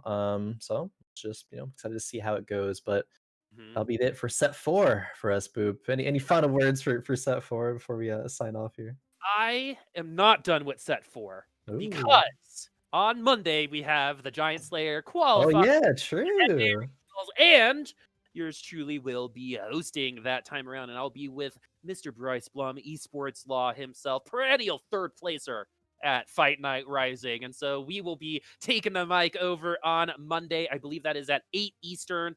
Please join us there. That's going to be like the true like set 4 championships. It's going to Yeah, be definitely. from the snapshot, the best players on the ladder, all playing set 4 for the very last time. I believe set 4.5 comes out literally the next day, or the day after. So that's going to be really great. So definitely come join Bryce and I on Monday for the finale of set 4 here at Giant Slayer. But that is it for set 4 in Fight Night Rising. And I got to say, casting it over the entire meta with you, Khroen, was amazing. Yeah. Because the metas were really amazing. And all props to the Mort God for being so iterative and being so responsive. And while there were some challenges, we're still coming out of them on top, in my opinion. And as a Yeah, community, I think that is exactly what I'm looking for to be surrounding myself with. So I'm definitely. forward to set 4.5 and continuing to see how the TFT community continues to grow and eventually take over the world. Sure. I'm sure we saw a lot. We learned a lot as, a community, and I'm sure we'll learn even more going to set 4.5 and just have a great time with it. But until then, until next week, of course, Boop, that cast with you and Bryce will be lit, I'm sure, on Monday. But we'll see us here for Fight Night Rising next week on Thursday with 4.5. Until then, take care and have a good night.